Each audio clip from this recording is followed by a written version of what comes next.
Dumpster Fire Express. All right. We're good to go. We're recording, I believe. Yeah, sweet. Okay. The first thing I wanted to ask you is just where you came from. How did you get here? What? Give me just a little bit of a background bio on like just who you are, your life, your timeline that's brought you to this moment. Yeah, so I'm Andy. Thank you for having me on very much. Long story short, there's a million iterations of it. I've always been a little bit against the grain. I never fit in, especially with authority. And that culminated into like a little bit of an addiction issue that somehow led into Pokemon. Part of it was I got clean and sober. I had all this extra money and free time. And you'll see that Pokemon or cards in general bring in a lot of former addicts because whether or not they'll admit it, you're getting that same thrill. You're getting a plausible deniability because it's just shiny cardboard. But I do end up meeting a lot of other people down there. And that's kind of the short story. I've tried a bunch of different odd jobs and everything from labor to, kind of office work. And as soon as I sat in front of a camera with a stack of Pokemon cards, it was like a switch went off. I try to describe it to people. I don't know. You might have felt it in something you've done before. And if I had never walked into the card shop or got clean and found this very extremely niche thing, I would have never felt that light switch go off, more than just light switch going off. It's like when that light switch goes off, you start seeing Pokemon in everything, like you get to start making all those connections. So that's kind of what led me to here. And then really just seeing what the Pokemon space is and going, all right, I don't want to hang out in any of these streams or these videos. I'm going to just make the space that I want. I've never been waiting for somebody to open the door for me. I'll kick the hole in the wall and turn it into a door later. Nice. Man, like already you hinted at so many things that I'm just like, I gotta dig in with you, and I'm excited. I don't want to get too ahead of myself because there's so much. I mean, the one thing that's so true is just like of Pokemon in particular is it does seem like an analog for everything, like an an analog for life. Like there's lessons to be learned that are like really, human and like tangible, and then really ethereal philosophical things. But it's so true that it's like if you poke your head into that world, it's like you start to see a lot of stuff if you care enough to see it, I guess. But yeah, I actually the main thing I wanted to talk to you about is this sort of like addiction link or gambling link to Pokemon, which I think is a great opening topic, because I feel like that is really where you are disruptive with your ideas. Like, Thank you. When you put that out there, it feels so opposite. But then once you like settle with it, you're like, that's the only way to look at it, and so I kind of want to walk the audience through my kind of story of getting back into Pokemon this year. I think they will probably relate to this. I bet it's a very typical story. As a kid, obviously we're all like 30 something dudes at this point. Yeah, 31. Yeah, there you go. 34 myself. And so it was like, as kids, our lens for Pokemon was PAX. It was like, that was almost entirely the whole thing, is like can you get your parents to buy you some packs? That's how you accessed cards. Those are the cards you got. Those are the cards you showed off, you put in a binder. That led to trading or whatever else. But the origin point were like packs. And then whatever, you moved on and did whatever. But we weren't going to card shows. We weren't slabbing things. We weren't getting like, you know, when we were that young. Yeah, those didn't really exist for Pokemon yet. It was still too new. People were still under the assumption that it was going to fizzle out in 3 years. Right. It was just more about the pack was what was going on, it seemed like.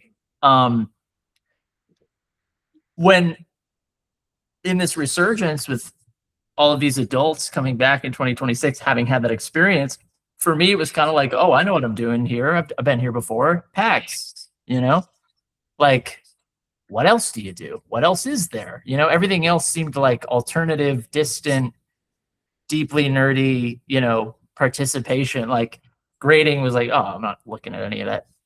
It was just, oh yeah, I know Pokemon. It's packs. You open them, there's cool stuff in there, and that's that, you know? And it's just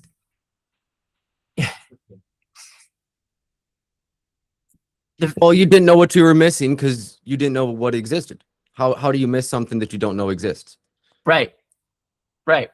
Or, you know, just not even totally understand, you know, just not get how to interface with some of the elements of the hobby, of like, for example, and you know, I didn't know slabs stacked like this, like dumb little stuff, you know. I was like, I was like, slabs seem impractical or like only for the hardcore, and it's like it blew my mind that these snapped together at all, you know, like little stuff like that. And yeah, it's just, I wanted to start on this topic of like packs because I think you have a very, you know, quote unquote controversial opinion, and I think there's a lot of contradictions and interesting things that stem off of that topic. So I just want to hear what is your opinion on pack opening? Pokemon and anyone else that is attempting to make money off of this, they benefit from you disassociating packs from gambling, because you go, oh, it's just little characters, oh, shiny cardboard. You don't see it as $7 pulls on the slot machine. Cha-ching, cha-ching, cha-ching, cha-ching, cha-ching. And the further that Pokemon and these other businesses can separate you from that reality, the easier it is to separate you from your money. That's really the basis of it. When you were young and there were no Pokemons in existence, we were creating the Pokemon base, the market, when we were ripping packs. Now, that's how new packs are released, but that's just because Pokemon chooses to do it that way. Remember, like, it's always a choice. When you're selling packs, you're selling the potential for something to be in it. And that is just definitionally gambling. So most of these streamers, you jump into one of their streams and they're like, you know, rip till you hit such and such. They want you only thinking of these as cards. This is your favorite Pokemon. You're not spending money. You're just attempting to get your favorite Pokemon and participate in the hobby.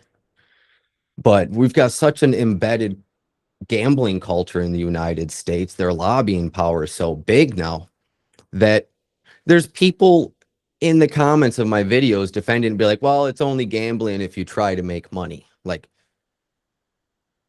yeah, if these gambling companies can get you to change the definition of gambling in your head, it's game over. You know, there's no stopping them. So I just try to be realistic. If you've got it like that, you're loaded. Don't listen to my videos. I'm not trying to tell you how to spend your money. I'm just trying to get you to look at the reality of the situation. As long as you understand that when you're ripping packs, you're gambling, I don't care. I just want you to understand that. I'm all about improving my collection for the least amount of money. And the best way to do that is to reduce any chance of odds, gambling, randomness to it. Best way to do that is buy slabs and singles. You know, Well, the Pokemon is so weird because the layers between, the layers between a card and obtaining that card, it's like, okay, maybe it's a sealed box, and then inside there are a bunch of other sealed boxes, and then inside of a sealed box are a bunch of sealed packs, and then in a bunch of packs are a bunch of cards, that you can't know what's in it until you open it. And then do you take that card and do you grade it? Do you trade? And it's like, and you see layers of market activity at every level. Some people deal in sealed or deal in cases or deal in boxes or this kind of box, that kind of box. And it's like at the atomic level is the card. And it's kind of funny to me that anyone thinks anything but the card is interesting. The card level. Thank you. Right? Thank you. I watch people stack ETBs on their shelf and I'm like, you having fun with cardboard? Like, right. Yes, the card is cardboard, but like this is like you said, this is the nucleus of it. This is the art. This is like what you're supposed to enjoy. It doesn't get better than this, There is no refining this down any further.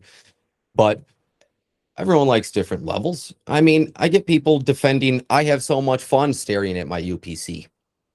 Okay. I don't know how, even things that I have that I really enjoy, I still kind of sit there and go, well, it is just sitting in the closet. I could turn it into, I do like this card. Maybe I'll stare at this thing for a while. So I've never understood, because the appeal of sealed is the potential that there's something in it. If you could use an X-ray gun and see that there was nothing in that Pokemon Center ETB, regardless of it being a Pokemon Center ETB, it would be worthless. Because it is all about the cards. That's what we want. That's what we're here for. And when people are I also, you undercut so many.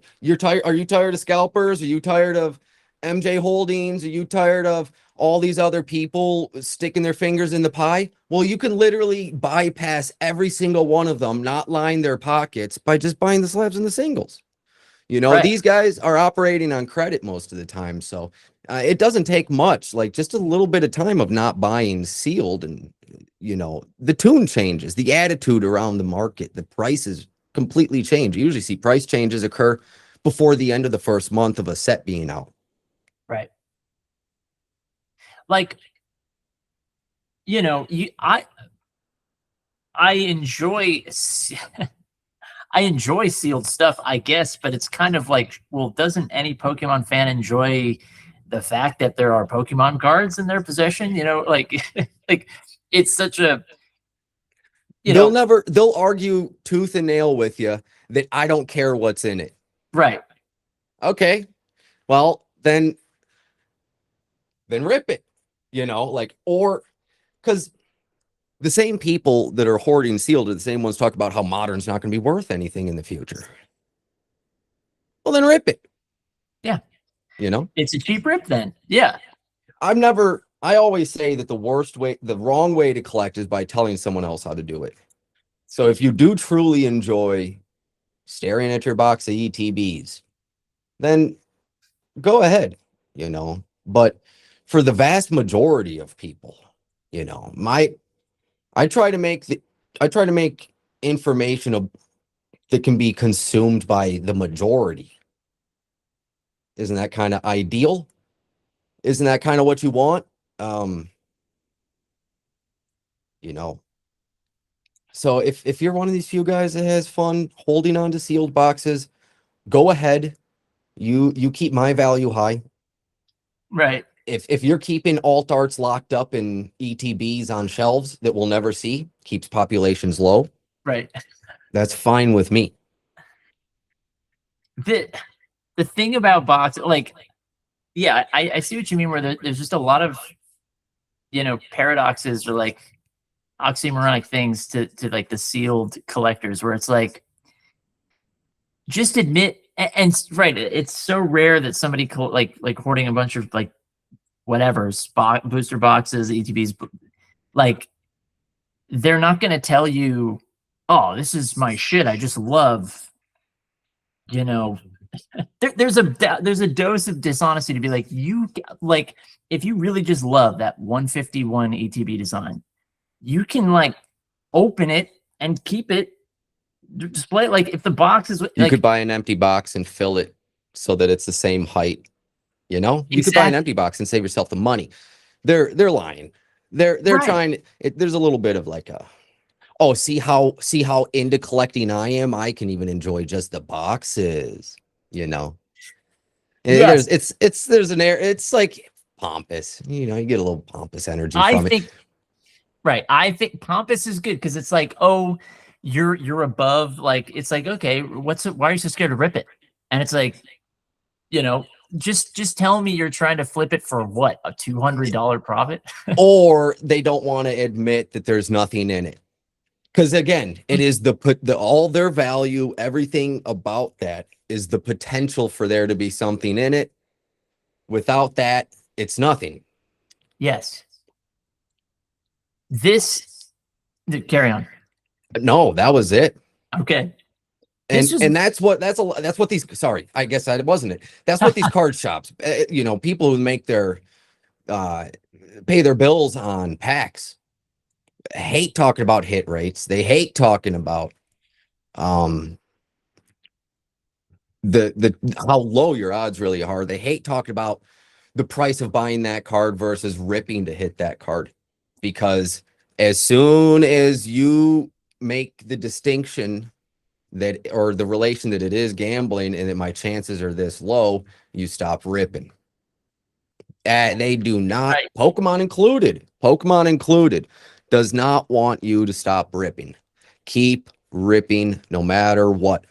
Pokemon's Pokemon, you'll see Pokemon has found its sweet spot. There's a sweet spot between being popular enough to constantly stay in the zeitgeist and being so popular that negative publicity.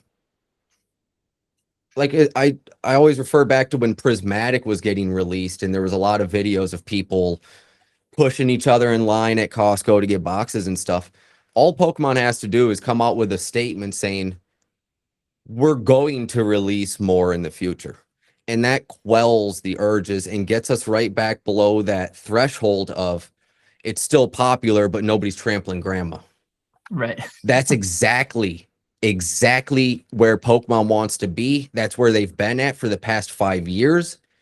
They use what Pokemon are in the set, how much they release to control that number.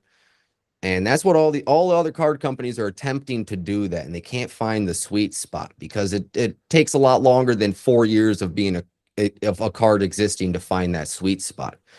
Pokemon plays the dance. So Pokemon doesn't want you to stop ripping, but Pokemon also doesn't want it to be that easy for you to get packs. Because if it's abundant, you're not trying that hard. If you're Yeah. not trying that hard, that means the value of Pokemon's down. Okay. Pokemon This doesn't is want the value to be down. Come on. right. Like it They is. it's maybe I'm going too far ahead, but people talking about the new print facility in the US. Oh my gosh, they're going to print so much more. For one, they would never tell you what they're doing. That's their most important information. That is their money maker, is their data, how much they're making, what's in what, how much is coming out. You're never going to find that out. The guy on the factory floor is not finding that out. But two, they're going to print 50% more. They already could. This is the thing. If they want to, they can. They already can. Pokemon can do whatever they want with their product. If they wanted to print more, they would. They don't want to print more. Why don't they want to print more? Because they don't want it to be too saturated. If it's too saturated, if it's easy to find packs, nobody's making videos about, oh my gosh, I can't find packs. If it's too easy to find packs and the hits are too abundant, nobody's making videos, oh my gosh, look at this huge hit. It's not a huge hit if it's not rare. Yeah. So Pokemon is always walking that fine line between just being popular enough to never leave people's minds, never leave the culture. And because of that, that is why Pokemon's so popular. I don't know how I let it into there, but yeah. Well, it's great. I mean, that's really that's segueing decently into kind of part two of yeah, I guess more of my experience that and more of my revelations that you've really helped me have, which yeah, it is kind of sensible. It's like the pack, system is, as you say, it's just a method of distributing cards to individual people in a way that retains the rarity, which is like the whole, you could argue it's their, secret recipe is how rare any one thing is. And it kind of makes you think like, well, why would it stop at the card level? Like they might, they probably want to keep Ascended Heroes booster bundles all rare as well. Like what? Again, because the cards are at the atomic level of this, why would the cardboard that it's wrapped in make any difference, or whatever, the foil that it's wrapped in? And so it's funny because when you dive back in, and again, it's like, at first you're like, oh, I know Pokemon, it's packs. Let me go find some packs. And then you're like, okay, 100 packs of Perfect Order later, you're like, okay, I see why, people are like hungry for a little Prismatic or a little Ascended. And then you go on that chase and you're like, God, I can't find it. And now you've got to turn up the investment, and you've got to get into some of the, a pretty standard story, I think, for many people is like, all right, now I'm getting into some Discords and some Facebook groups. I'm following some Instagram profiles. And now you're in this algorithm where it's like Las Vegas. And it's like, why is the energy like this all of a sudden?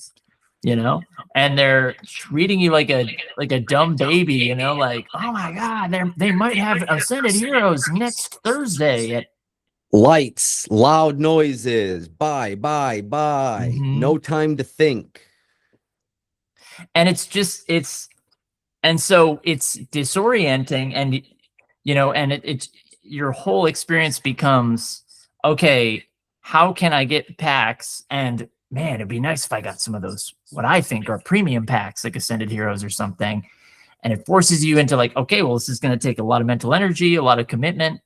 And, like the distance from money, as you're talking about, like it all clicks together. And it's, for me, it was, the thrill of being like, oh my God, I got a hold of some Ascended Heroes. This is insane. And then, you open a bundle and you find an $8 illustration rare, and you're, I'm like thrilled. That's just pure fun, right? And it's like, that's fine, that's cool, but but it isn't really that for the average person of like, oh, if it kind of seems like you're talking about barrier to entry, like it's harder to be a Pokemon fan now.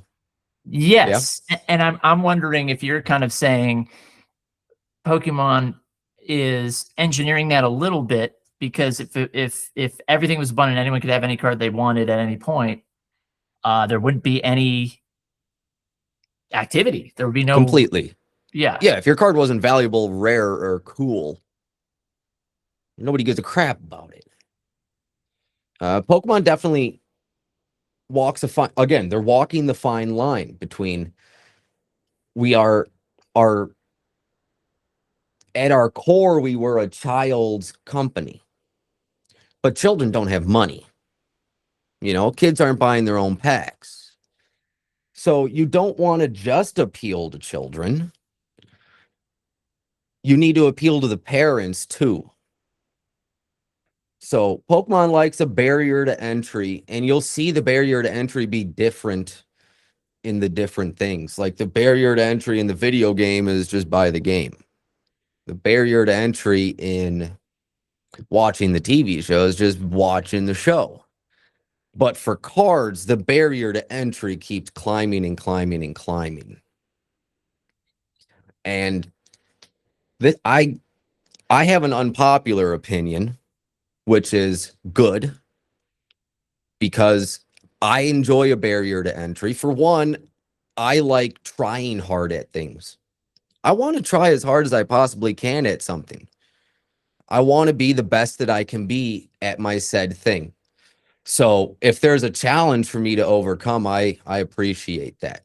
Two, if you have zero barriers to entry in your club, then there's no filtering system to get out bad actors. That's how you get these grifters and these scammers and these ultra pro pushers and pack pushers and everything, is because there's no system in place to wean them out. So with packs, I'm not a good salesman because I can sell Pokemon. I can sell Pokemon because I can get Pokemon. So all these streamers are not good at streaming because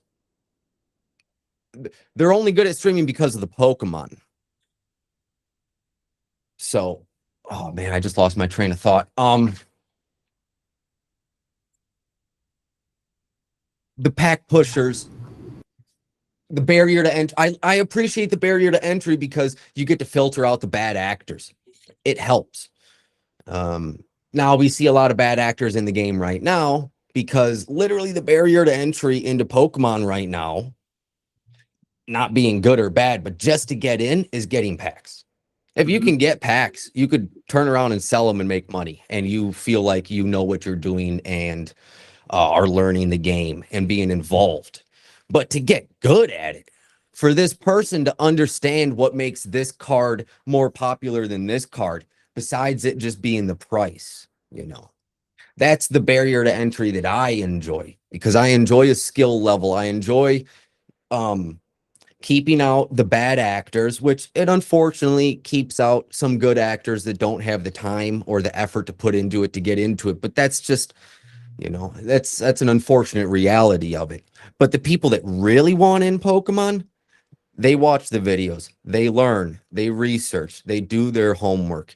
They don't complain that they don't find packs at the single store that they went to that day, because they have a bunch of different places to look, different resources, different people that they talk to, the community that they've developed. So Pokemon likes a barrier to entry because it keeps things valuable, rare, desirable, but they never want it to be so difficult that it turns the majority of people away from trying to get into it.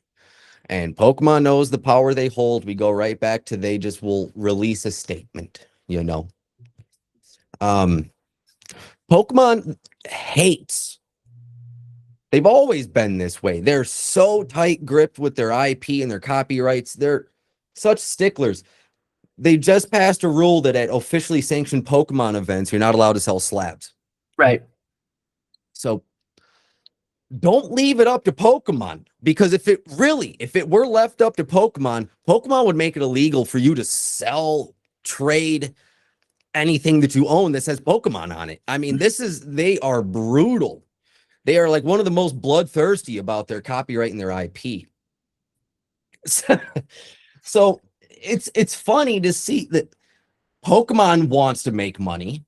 They enjoy it being valuable.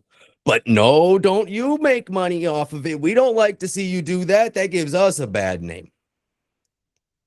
It's always it's a double-edged sword with them, Well, balance.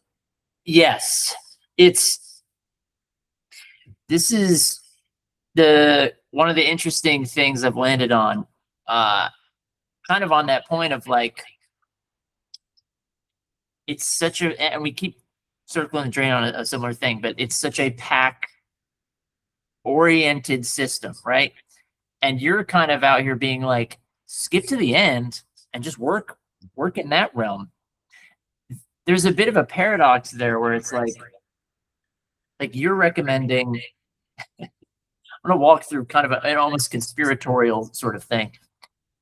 Like, your approach makes so much sense. It clarifies everything, right? It's like, hey, if you're willing to spend $3,000 on packs and have, and 2 SIRs to show for it, why not just, like, your game? Like, that's your budget, apparently. So why don't you just buy all these cards? What's the rub there? Why is that? Does that not sound like a good idea to you? And it kind of holds their feet to the fire to be like, so it's really not about the cards. It's about the chase and the little loop that you're stuck in. But the ironic thing is, like, if you buy that and you're like, okay, I'm gonna lean more on singles and slabs and whatnot, it's like, yes, that activity probably benefits Pokemon Company in a roundabout way, but the money is not a direct, like you could never pay Pokemon directly to have a great collection. And Yep. so the question I want to give to you with that is like, if that is your recommended approach, which I totally feel, doesn't that necessitate basically a wide swath of suckers just ripping for that, you know, so that you and I or whoever else can just be like, you ripped and I'm cleaning up the mess at the end of it. Welcome. It is my job is to sell cards. My job is not to stop you from being dumb. I make that abundantly clear to people right away. My job is to sell cards. I always say, if somebody's being dumb with their money, there's two places to be: either in their way to get some of it or out of their way, because there's no stopping them. There's no telling somebody what to do with their money. Yeah, Pokemon will never refer to you as the ripping sucker. Right. You know, Pokemon will never refer to you as the liquidity of the hobby. But yeah, where are my singles going to come from if there aren't bozos like you ripping them? Please keep going. And I just understand it's a reality that no matter how many videos I make, nobody's going to listen. I'll never get the entirety of the Pokemon community on my side. I'll never get everybody to stop ripping packs. So there will always be singles for me. There will always be slabs for me. And yes, you bring up a great point. I want to undercut these people. I don't care about Pokemon having my money or not. What I care about is this card. I don't care if Pokemon gets a buck from it or not. I don't care who gets a buck from it or not. If we're going to distill this down to like the most simplest form that it can be, it is, I am trying to get this for the least amount of dollars. I don't care what that means. I mean, that's the basis of theft, you know? You could really see theft as being the ultimate deal. Look, I acquired it without spending any money. I put in the least amount of effort, labor necessary to acquire this thing.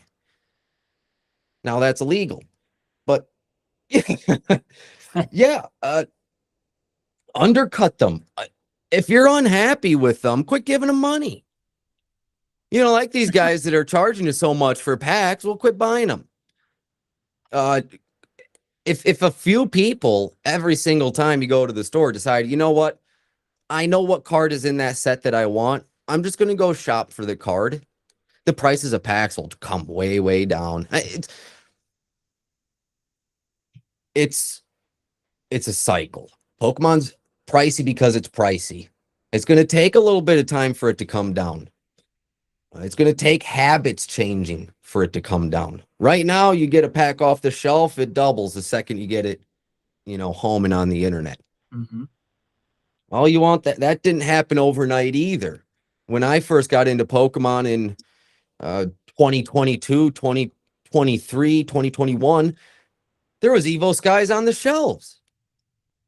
You could just walk to the shelf and buy Evo Skies at $5.50 a pack. So it doesn't happen overnight. If you're paying attention long enough, you can see the writing on the walls. Yeah, and there's a lot of writing on the walls in Pokemon. Like there's kind of going back.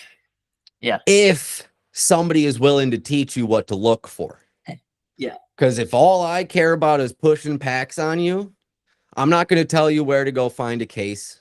I'm not going to tell you what stores carry packs sometimes. I'm not going to tell you the oddball places I found stuff, because that's just going to hurt my profit. Right.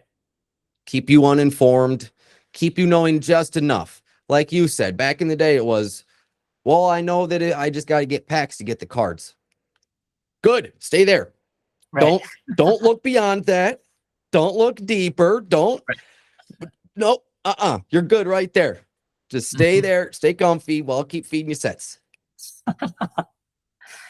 Yeah, man. This is, so here's kind of, there's a few different conversations I still want to have, but I had a feeling this would be a pretty big arc of ours, just the concept of like how cards are issued and how they are, obtained via packs and boxes and all that. And it's like, so I'm in Nashville, Tennessee, big vending machine town for Pokemon. A lot of vending machines. And, God, dude, I got it's an like yeah. Vending machines, the hands-off approach is kind of a tasteless thing to me, because most of the time the vending machines are selling loose packs too. But sorry to interrupt. I hate vending machines. Hate them. Well, I assume that you obviously I know you know what you're talking about. I'm talking about the official vending machines. That's what you're talking about? Both. Oh, you're including like the third party kind of. Both. I got them both around me. Aha. Okay. The thing about like when you, again, this is kind of what I'm getting at, where it's like your eyes open to the concept of, oh, maybe I like Pokemon again. Let's check it out. And, as you start to get deeper, you start to be like, God, I have to be around these like greasy, gross, like scummy dudes that are like, just sideways comments, and they like smell weird. And it's just like, and it just makes you like the culture around it of being like, yo, check this out. I got this fucking prismatic bundle. And before you get, too deep into it, you're like, to be that guy, like he got MSR prismatic and MSRP, like, it only stokes my want for that to happen to me. And then over time, you're like, why am I giving power to this gross fucker who's like flexing a box of nothing? The reality is like, wait, why do you think you're so dope for, like, statistically, there was nothing in there. And just the campers. And so my point is, like, you've really maybe start to kind of look at it as like just anything other than singles, it feels like a racket. It feels like a full-blown, like, which is weird because it is like the first party method of experiencing Pokemon cards. And it's just like, just knowing statistically, like any pack you're looking at, any box you're looking at, it's like there's probably nothing in there. And the fact that so much of what goes on in the market, or whatever, socially, economically, it's like people flexing and falling for the people flexing, oh, I got this box. And it's like, but is there a Charizard in there? Is there even anything in it? Yeah. Like, I think part of the reason I could make the comparison between Pokemon and gambling so quickly was I had a drinking problem back in the day, which the basis of any addiction is really just like dopamine on demand. Your use of said substance creates the dopamine. Without said substance, you lose the ability to create the dopamine. So when I cleaned up, I figured out I had to temper my dopamine expectations with everything I did. Everything I did started to feel less fun. I like to tell people the most fun thing, at least the most dopamine I ever had dumping, was I was dang near blackout drunk at Disney World on the rock and roller coaster in the dark doing loop-de-loops, and I got off of it feeling like, like such a high. I tell people I've been chasing that ever since. I've never been able to replicate that exact feeling with anything. Now, when you hit that rare card in the pack, you get the dopamine hit. You have to, I just know from my experience that, I recognize this is just dopamine. This is just me likey dopamine, So to stay sober, I had to temper my dopamine expectations. And with everything being so on demand in the world today, if you don't like what you're watching, you could just switch it.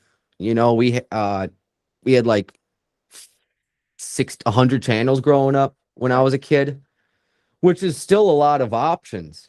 But nowadays you've got 10,000 channels. And I'm going to sound real unk-like saying all this, but with your dopamine being on demand at the press of a button right now, it's no wonder that Pokemon is hugely popular right now. Our culture is extremely depressed, and ooh, shiny, pretty Pikachu makes me not think about this, you know. And gambling's the same way. The gambling lobbyists, the gambling companies are taking advantage of kind of America being in a weak spot emotionally, mentally, morally, where there's so much. I'll just talk clearly about Pokemon. I see so much bull crap going on in Pokemon that I go, why should I not join in? There's always a thought. People always question whether or not I could really be selling a single on stream that could grade a 10.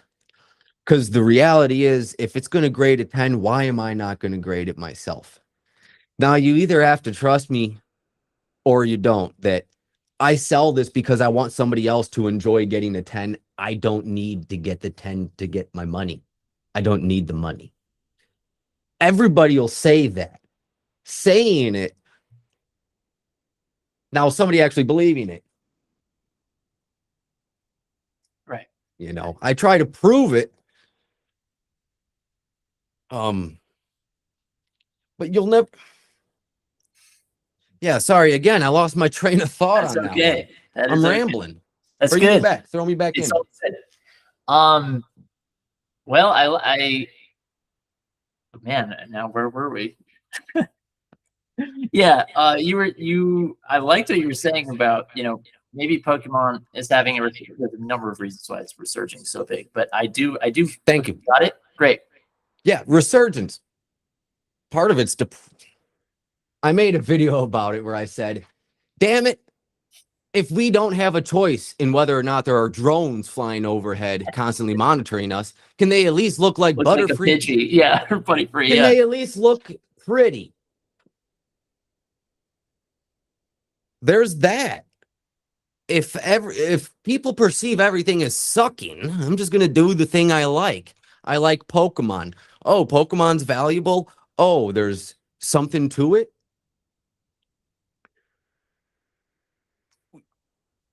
I'm trying to just tell people that everyone's complaining, but nobody's doing anything about it. They just keep feeding it. They just keep going into the rip till you hit streams. They just keep feeding their dopamine addictions. What do I care about saving these people?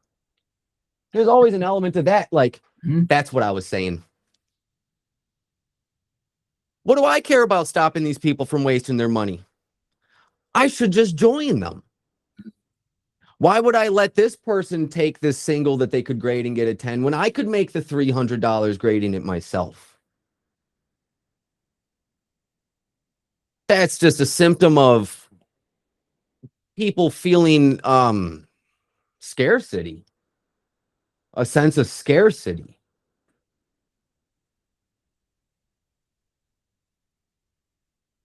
I'm looking for something to enjoy. I remember enjoying Pokemon as a kid. It also doesn't help that I have an insane dopamine addiction that I can't control. So next thing you know, I end up swiping the credit card 5 times a night in a rip till you hit stream. And then feeling like, like a hungover feeling the next day. Yes. I don't care if you do it. I just want you to know that that's what you're doing. That's what's up. And I think it just comes from my experience with you only get one thing when you get sober. And that is the skill of getting sober, the knowledge, the thing that you just did. Now, one reason that they tell you like go to AA and sponsor people or stuff like that is because that's all you have as a sober guy is like telling people, well, I've been there, done that. I could do this. I could do that.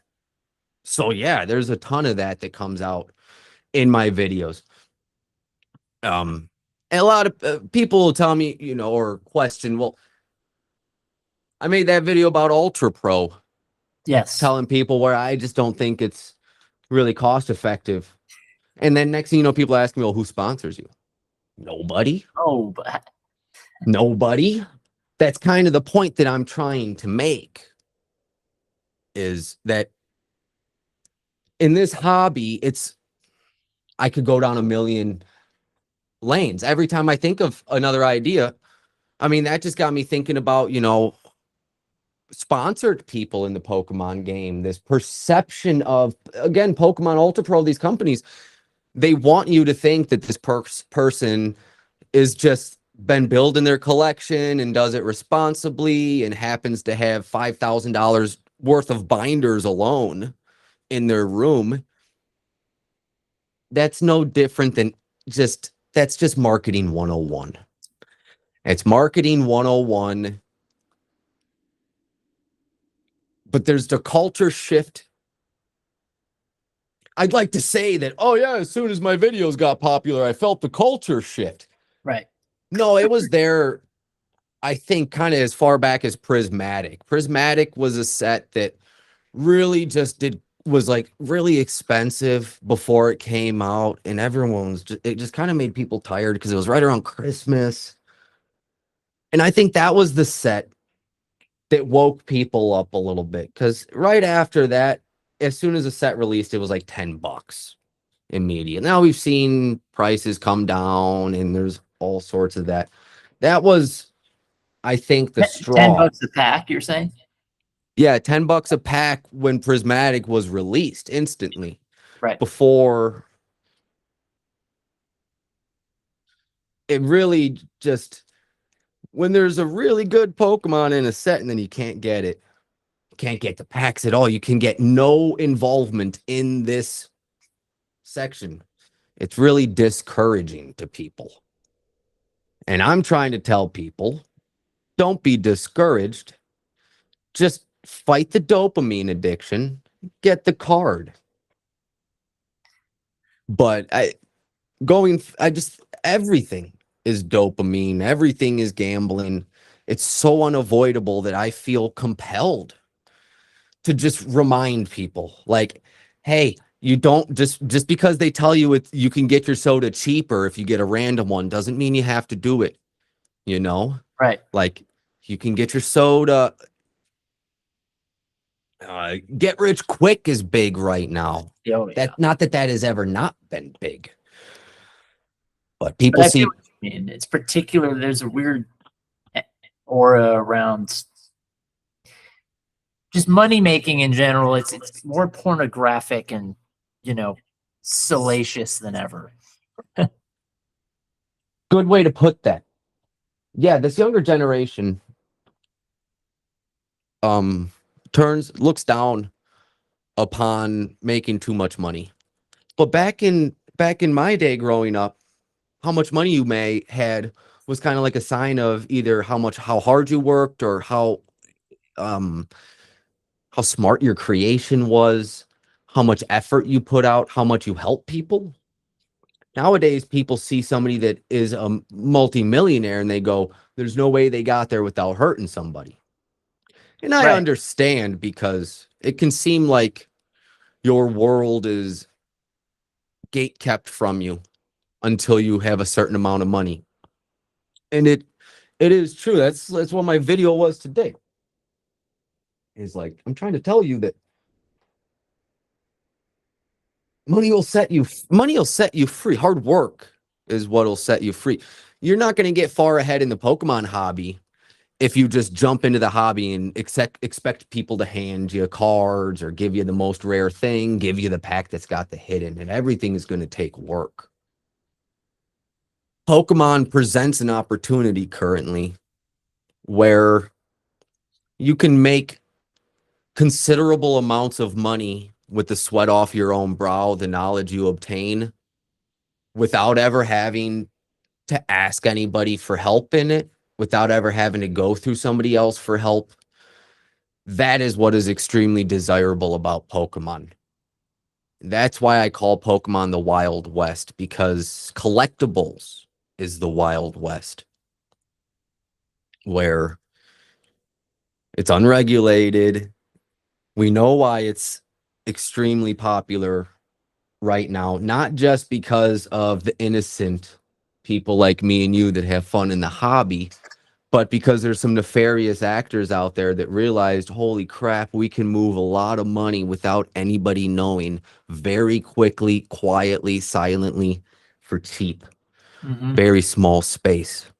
That's extremely appealing to people. To be your own boss. You see, a lot of people are they're getting into streaming. Pokemon is like a cheat code to being a good streamer, because you could be an absolute dirt person, but as long as you have cards, people are going to show up and participate, because that's all it takes. Yes. That's all it takes to be in the scene at this moment is I have cards. Yes. Go right back to my barrier to entry. I love squeezing those people out. I love those people. I love finding those people in the wild. But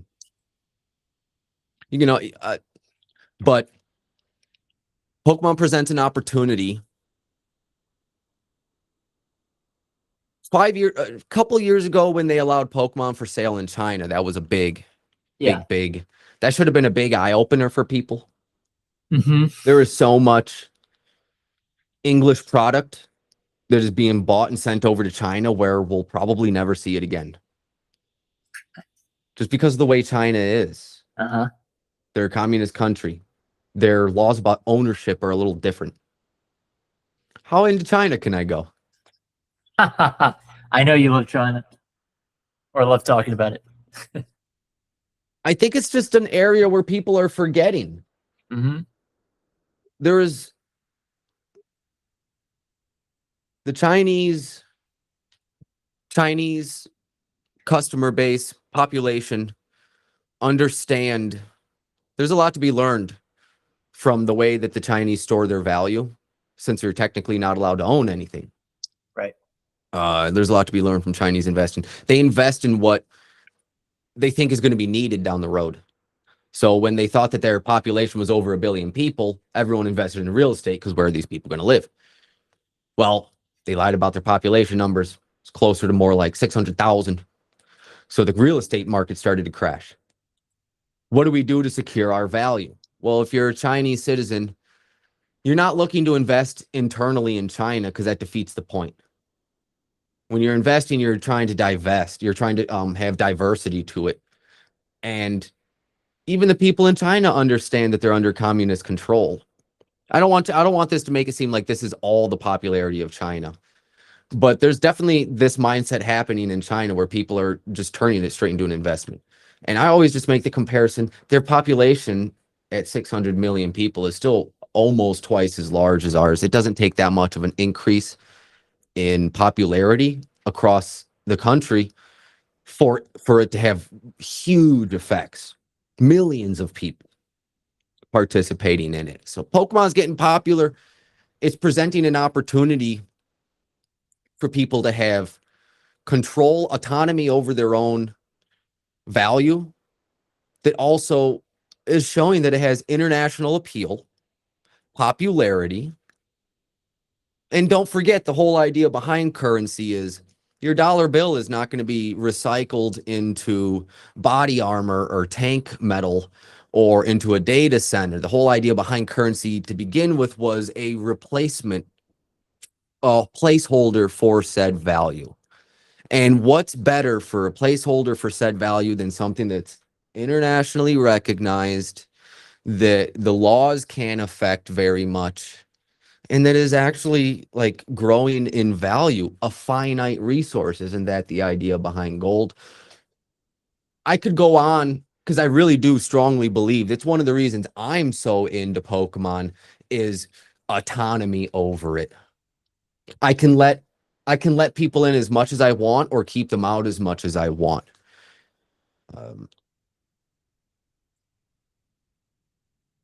I think that's an important place for Pokemon to be at. We're seeing Pokemon not react the same as dollars or stock markets, which is exactly where you want it to be. All these things add into it. And then you'll always get the bozo to say, this is for kids. Right. Well, if you look at it with your Peter Pan mindset, you'll get Peter Pan results. Yeah. Well, this is a good segue because this brings me to another thing that I'm interested in. You know, and you talk about this in literal ways where you're like, oh, you know, you see a pack on the shelf at a pack of whatever booster bundle of Ascended Heroes and Target. It's like, okay, that's obviously doesn't exist, but that is a $100 bill on sale for $30, right? Like, whether or not you're going to participate, that is true, essentially true, you know.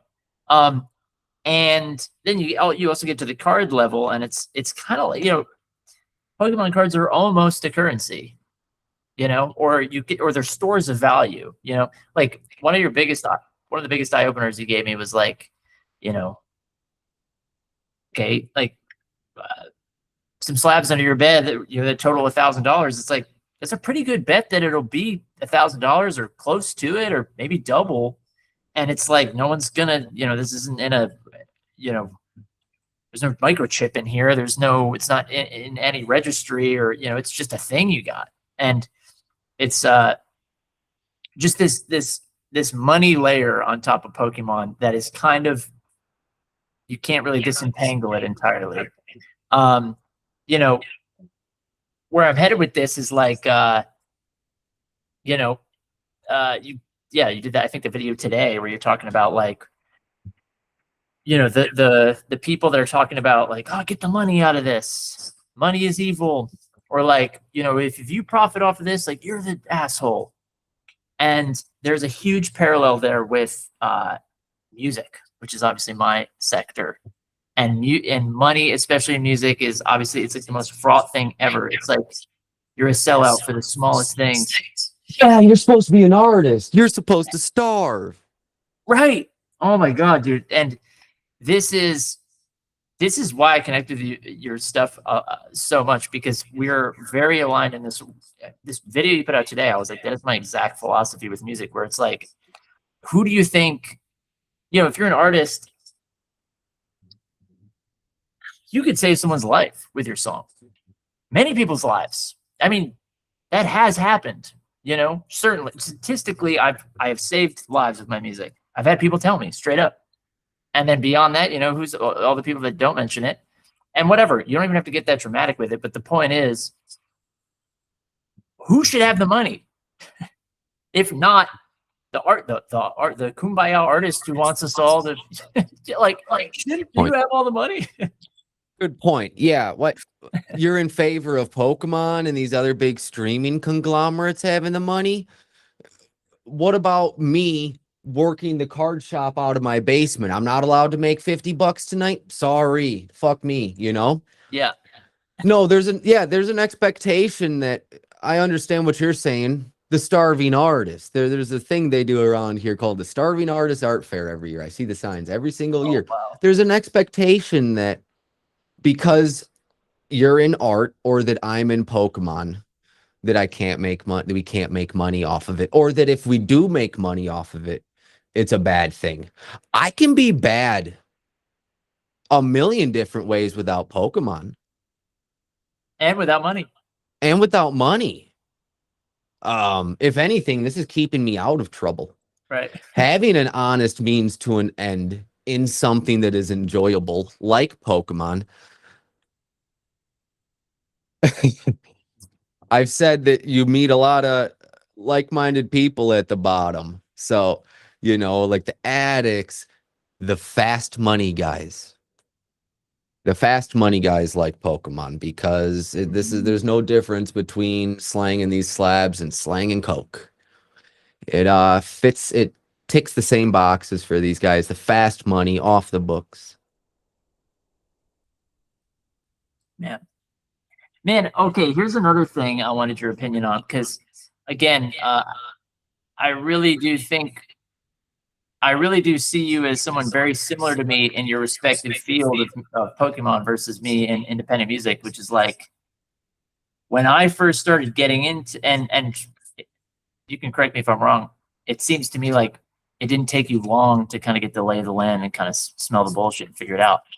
For me, it seemed obvious out of the get-go where, you know, people are like, oh my God, like this guy must be rich, or oh, they write all their own stuff, or oh, they're self or whatever. And it's just like, how do you not walk, like in the music industry, it's just so blatant, like that's a scam, that doesn't make any sense, that's meaningless, that guy's not making money though he says he does, that guy's not as big as he is, he bought followers, he bought that. And the Pokemon world right now feels like the same thing, where it's like, you know, 30th anniversary printed to the ground, pull rates you know, revealed for 30th, and it's like, so just baseless, just random thinking, random like, yes, trying to get me to see you as an authority, so I don't know, use your affiliate code or whatever, or just the people. yes, It's like, you know, there's so many influencers where it's also dressed up in this cutesy shit, and it's like, I'm ripping a pack of Evo Skies a day until I find that Umbreon, and it's like, this isn't deep. Like it's all just right there to be discerned, like who's getting paid off, who has a vested interest in this or that. And I just feel like I see a lot of parallels where you wander into music and you're like, God, the bullshit and the elbow rubbing and the yes. rank chasing, we're going to call it. It's like so obvious to me. And so I feel like your videos are waking people up to, you know, I think other people do feel that, but there's so many distractions, and there's a lot of dopamine, and it's kind of like, well, don't tell me I can't open it, I can't rip anything of heroes, but you bring these logical things that are kind of like, I think it's very healing. Thank you. I try to keep it simple. I've always hated people that overcomplicate things that doesn't need to be. That's why I go after the stock guys pretty hard.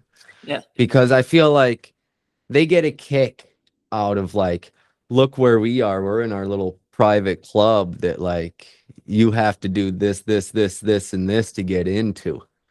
And that's why I like Pokemon, because while there is, anybody can get in it by just getting a pack. To get good at it, you don't need college.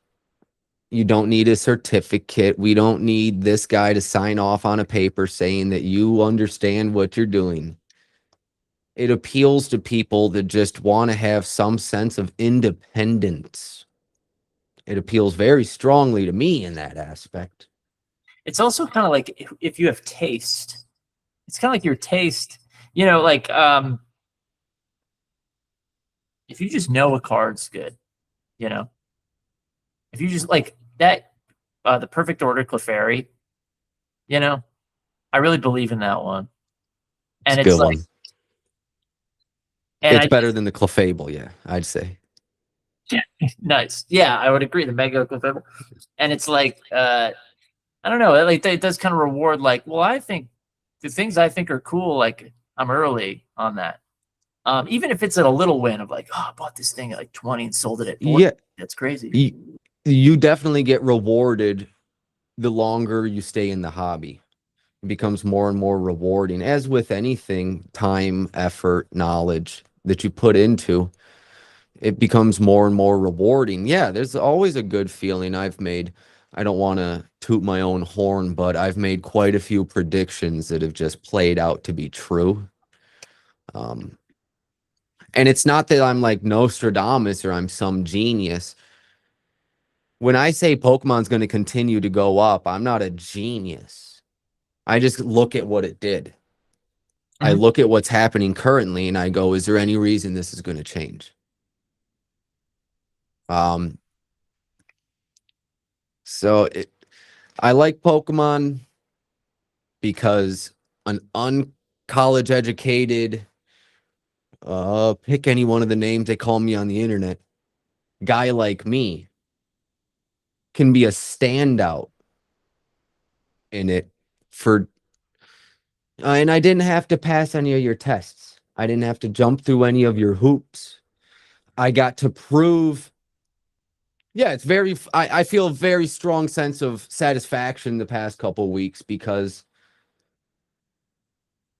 all the 6 years I've put into Pokemon is like people are seeing it, you know? It's very rewarding.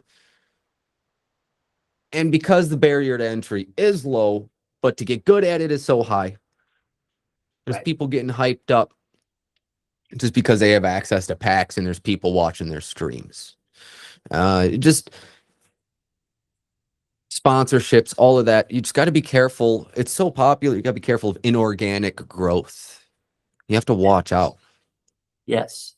They're going to try to astroturf you. They're going to try to squeeze you for your money. We can make money. My video today was trying to tell you, like, it's okay to make money in Pokemon. You're not a bad person because you're making money. In fact, I think you should be. It seems like the logical thing to be doing. Otherwise, it's a waste of time.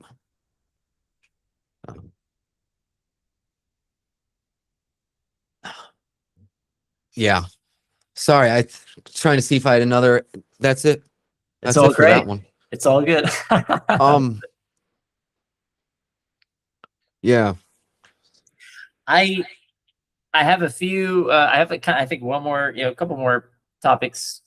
Uh, Please. in this realm of just like the kind of meat and potatoes of the market Please. perception, and then I have a few things, kind of fun things to close it out. But Love it. yeah, I mean, I do want to talk about slabs. I want to, but and I know I keep going back to this. I just can't. I just can't iterate enough. Like you're just the red pilling of being like, okay, wait. So there's you thought there was sealed and boxes and ETBs and EX boxes and booster bundles. No, there's cards and just packaging. That's it. And the fact that there's people along the chain that are like, well, I specialize in when it's packaged up this way and that way. And it's just like, when will you guys just get Well, that kind of leads into what we were saying about independence, like money independence. Pokemon is showing that if you had told me 10 years ago that guys are selling plastic to wrap around your plastic, right. I'd have laughed in your face. But graded guards are a big thing right now. Mm-hmm. Everyone's going to try to make their money out of it where they can in an emerging market. Yeah. I don't think there's anything necessarily wrong with that. You just got to be careful if it's viable or not. Is it necessary? Do I need the plastic for my plastic? And I feel that way about ripping. What's the absolute necessity when it comes to collecting? What you're trying to do is acquire the card. Well, let's acquire the card the cheapest, the fastest, the easiest with the least amount of effort. We are beating a dead horse in a sense because we'll say it a million times, people still won't get it. Well, you've never seen my son's face light up when he hits a card. Congratulations, doper dad. You just learned what dopamine is, Go get him a cig and a scotch. Set him at the slot machine. Yeah, The kid's a natural. This is what there's always those. I've seen those reels where it's like the kid pulls, the Phantasmal Charizard, and the comment is like, "This is what the hobby's always been about." And it's like your parents spending $2,100 for this, like. No, the hobby was never about our boomers feeding an addiction. Right. No, we got taken advantage of. That's what we should be saying. We should be like, damn it, Pokemon, you took advantage of our dumb boomer parents and us. You're continuing to take advantage of us. You're setting up a system in which millions of people then get to take advantage of us. Pushing packs. Pokemon need. You'll never have an equitable distribution system without randomness. I understand that. But can we please not make that the only way to participate? That is, I hate it. I hate it. I hate the defense of it. If we all want to be adults and say, we know it's gambling, but we're still going to do it. It's no different than spending money on a concert that night. It's no different than going out to dinner. You know, it's either going to be a pile of wrappers on the table or a shit in the toilet the next morning. Either way, you spend money on entertainment. I'm not telling you not to do that. I'm telling you to watch out for the people that are trying to squeeze you for it. Right. And So then people go, well, Andy, what about you? It's like, well, it's simple. I'm just a store. You know, most people can't, just I buy something and then I sell it. I'm sorry if I'm not allowed to do that, but this is the way that I feel the most honest about it. This is the way that I create the platform in which I'm making a platform I want to hang out in. I'm going to tell you who I am. I'm Andy. This is me. This is where I want to hang out. If you like it, come join us. And there is definitely a sense of people like, wait, I didn't even know that was an option, which has been kind of the most mind-blowing thing to me. Because you kind of have that attitude too, where you're like, I didn't even realize not ripping packs was an option. I didn't realize not participating in these things was an option. Holy crap, I didn't know I had this much work. Like I get a lot of satisfaction right now from people saying that my videos are helping them. yes. I've been poor my entire life. I've never made a ton of money. Mm-hmm. I like to think that if I ever did, it wouldn't change me a whole lot, but I'm not doing this to make money. I'm not making these videos to make money. That hopefully is a byproduct of doing what you love honestly. Yes. And I worked for somebody else before I started doing it on my own. Yeah. Full-blown rip and shipper, pull boxes, made in-house bags, the whole 9 yards.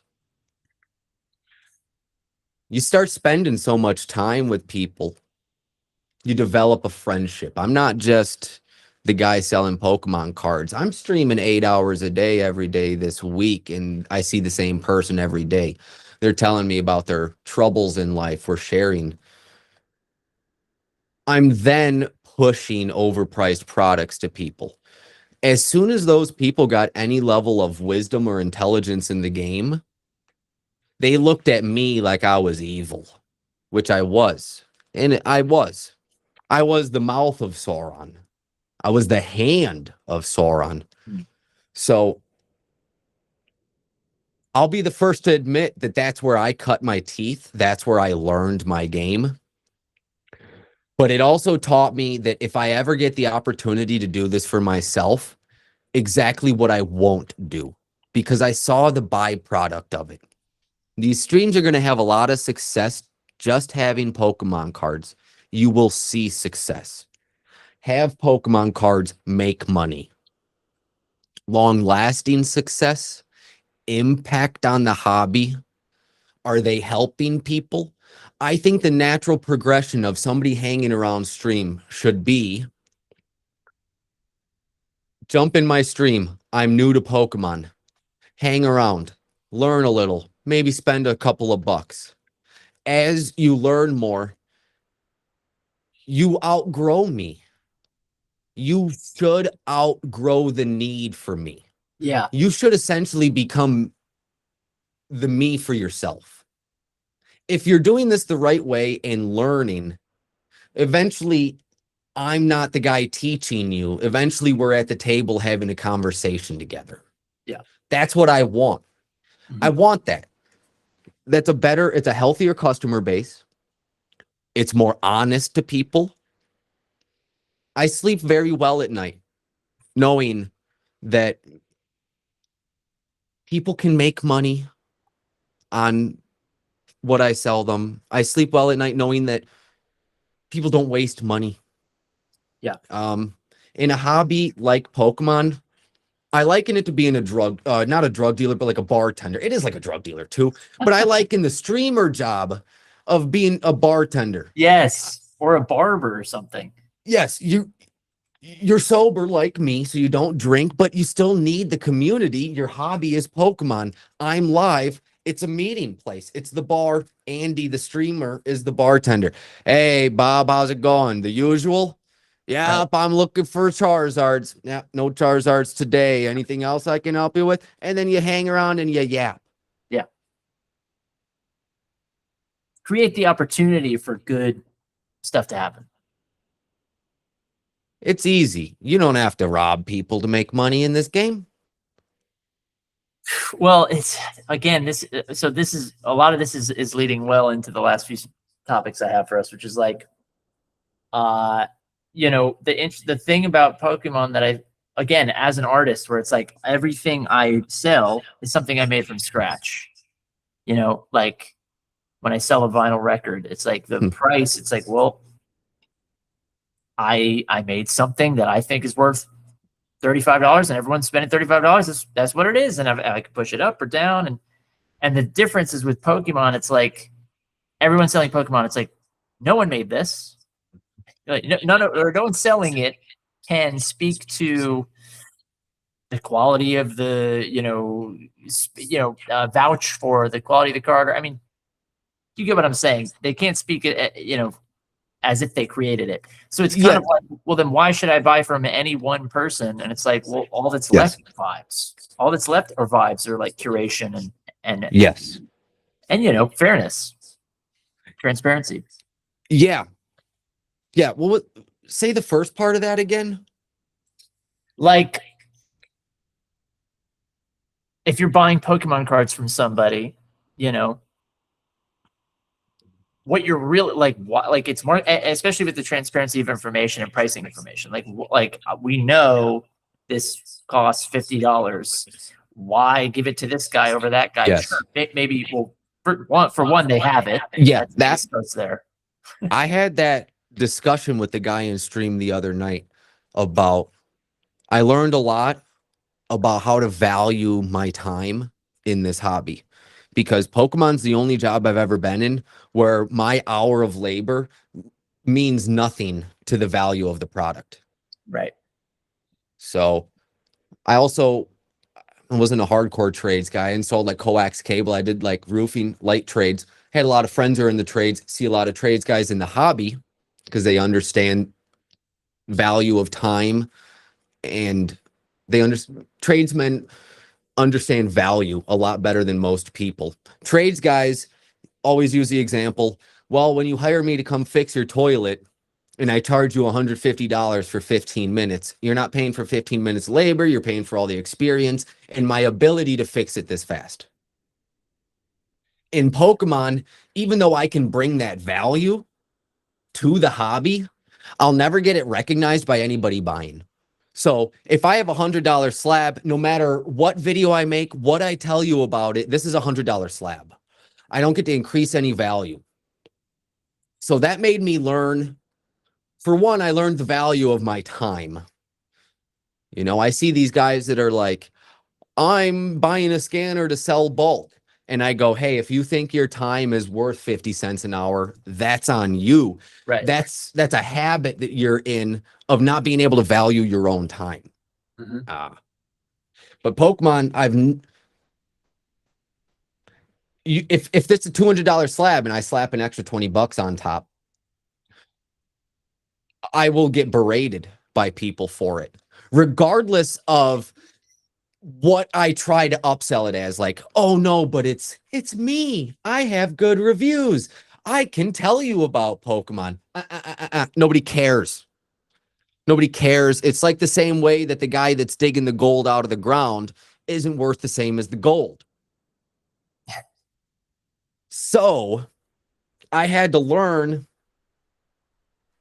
These videos are like the epitome of that. All right. Yeah. I'm trying to show people that in this game, when there's so many people doing it, the value I'm trying to bring value on top of it. That's what I'm trying to do. I'm trying to do some form of added value to the game besides Andy just has cards. Yeah. I think that's the longevity of it. I think that's where a lot of these people want to be, but they lack the information to get you there. A lot of the content that's being created about Pokemon is what I like to call like the lowest form of content for Pokemon. Look at the card I hit. Doesn't this card look cool? Look at price of said thing. That's the lowest form of content anybody can make that. Yeah. There's going to be a million streamers out there. Vote with your dollars. Pick which one you want to be long lasting. Right. Support them. If somebody's not doing good by the hobby, it is your job to squeeze them out somehow. Otherwise, they bring us all down. You know, anytime I make a video talking about scalpers, people go, "Oh, it's a scalper talking about scalpers." I was like, okay. But still, at least I'm trying to remove people from it, whereas you add nothing to it. But the other thing is, like, the ironic thing about that is if somebody's calling you a scalper after you've put out 9 videos being like my interpretation is like, I would call a scalper somebody who is like flipping in print boxes or packs for cash. The card is unscalpable. A card is exempt from this status because it just, this is what it is. This is what it goes for. You can talk me down from it. But if you're talking me down of like flipping this Ascended Heroes box from 90 to 80, it's like, well, yeah, but there's a Cutify IR in there that's worth $7 anyway. So it's like you're scalping it away. But right, it's like you don't, because like if you're charging $10 more, it's like, yeah, we're not buying cards at this point. We're buying vibes. Like, it's just, don't you want the transparent guy who's like a total fucking nerd for this stuff to be the guy, your supplier? And don't you want to tip him $5? These people hate capitalism, but troll the small business owner. Right. And I'm not trying to like, I'm a small business owner, you should support me. No, if somebody else is bringing you more value, I'm a realist. As soon as there's somebody that's bringing more information, better value to the table than me, you should probably watch them for your well-being. And that's just the reality. So I feel like it'll come in due time. The attitudes of people are changing. The help me waste my money mindset's going away. People are gonna, they're gonna the small creator economy that we have for the past 10 years, you know, really lets you vote with your dollars. Do you hate corporations? Then quit giving them money, buy the singles. I don't know. You know, it's, to me, it seems simple. Right. And okay, this is I want to tell kind of a little story that kind of wraps a lot of this stuff together, and then I want to close it out with a couple fun ones. But it does kind of complete this conversation a little bit. So again, you really made me understand the role of ripping and how much I should budget towards that, and what role should that play in my life. And it kind of led me to going to my first card show and being like, all right, let's see what's, you know, let's embrace a single sort of, you know, perspective here and see what's going on. And I was on your stream when you showed, and I know you'll remember that PSA 10 Wigglytuff, which was kind of popping, it seemed like, in the stream, like when you showed it. You previewed it for the next day, and people were like, oh, gotta make sure I catch that. The Phantasmal. The Phantasmal Wigglytuff IR, yeah. And I had seen it before somewhere, and it's so eye-catching, like you can't unsee it. It's a little creepy, it's a little like, you know, it's definitely like a polarizing card.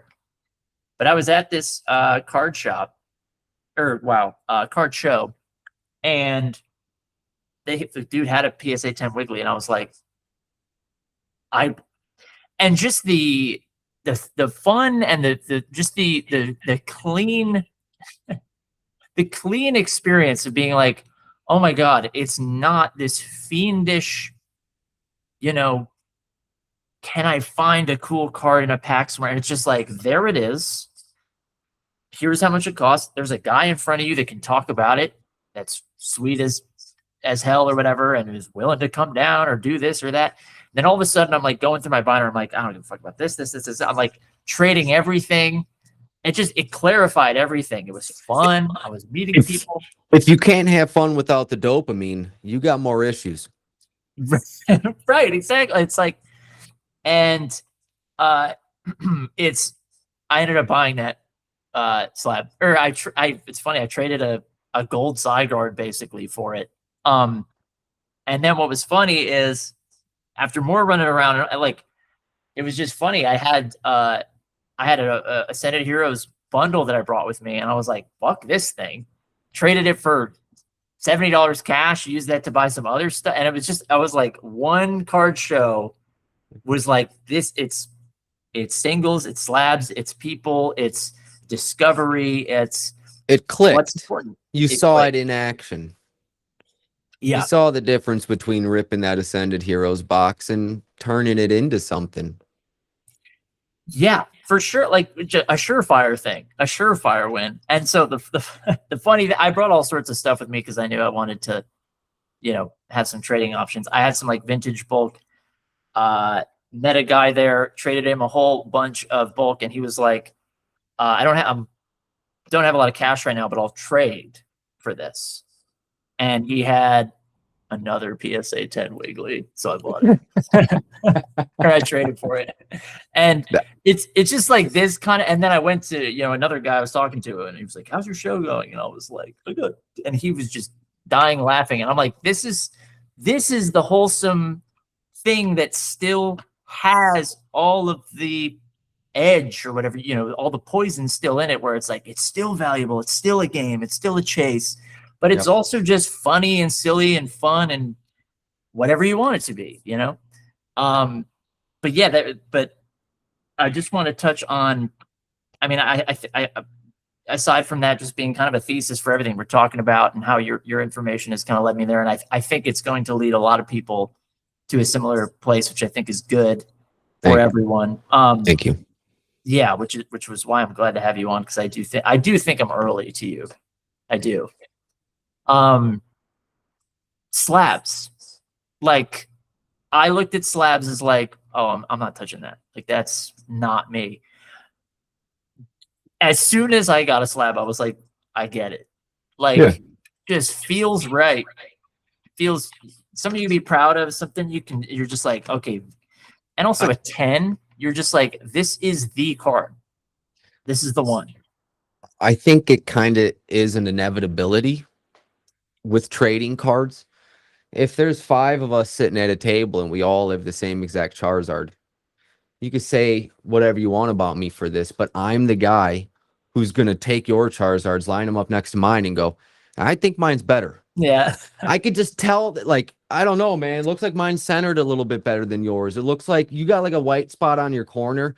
We all have the same Charizard card, but it's a symptom of me that I need the best of it. I need to. It goes back to like the trying the hardest. If I can't try my hardest at it, I don't want to even try it. But I think it's inevitability, especially with everyone complains about how, everyone just rips a card and puts it right into a sleeve nowadays.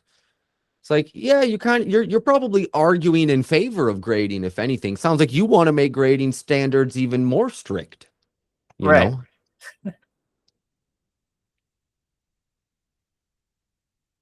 Are you going to try to trap me into which grading company is best? Is that what this is? Hell no.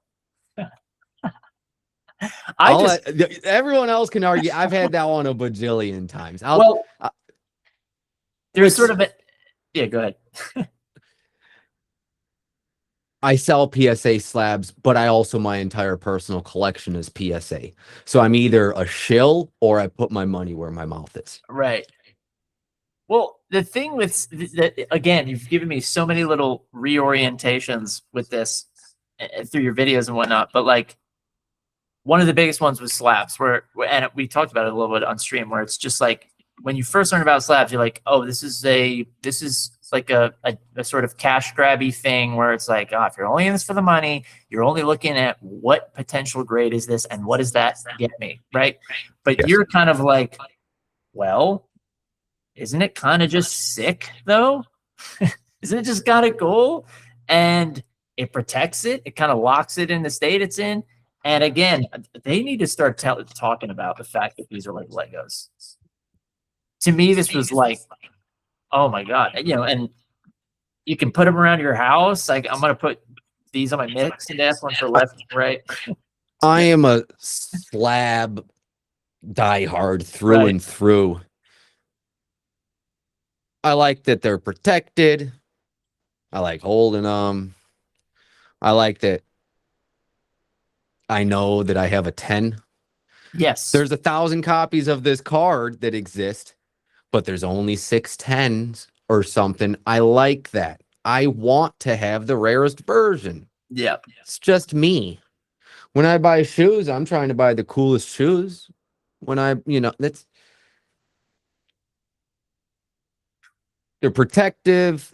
I think there's a lot of reasons. I don't ever listen to anybody. I listen to them, but I've never heard a good argument against slabs yet.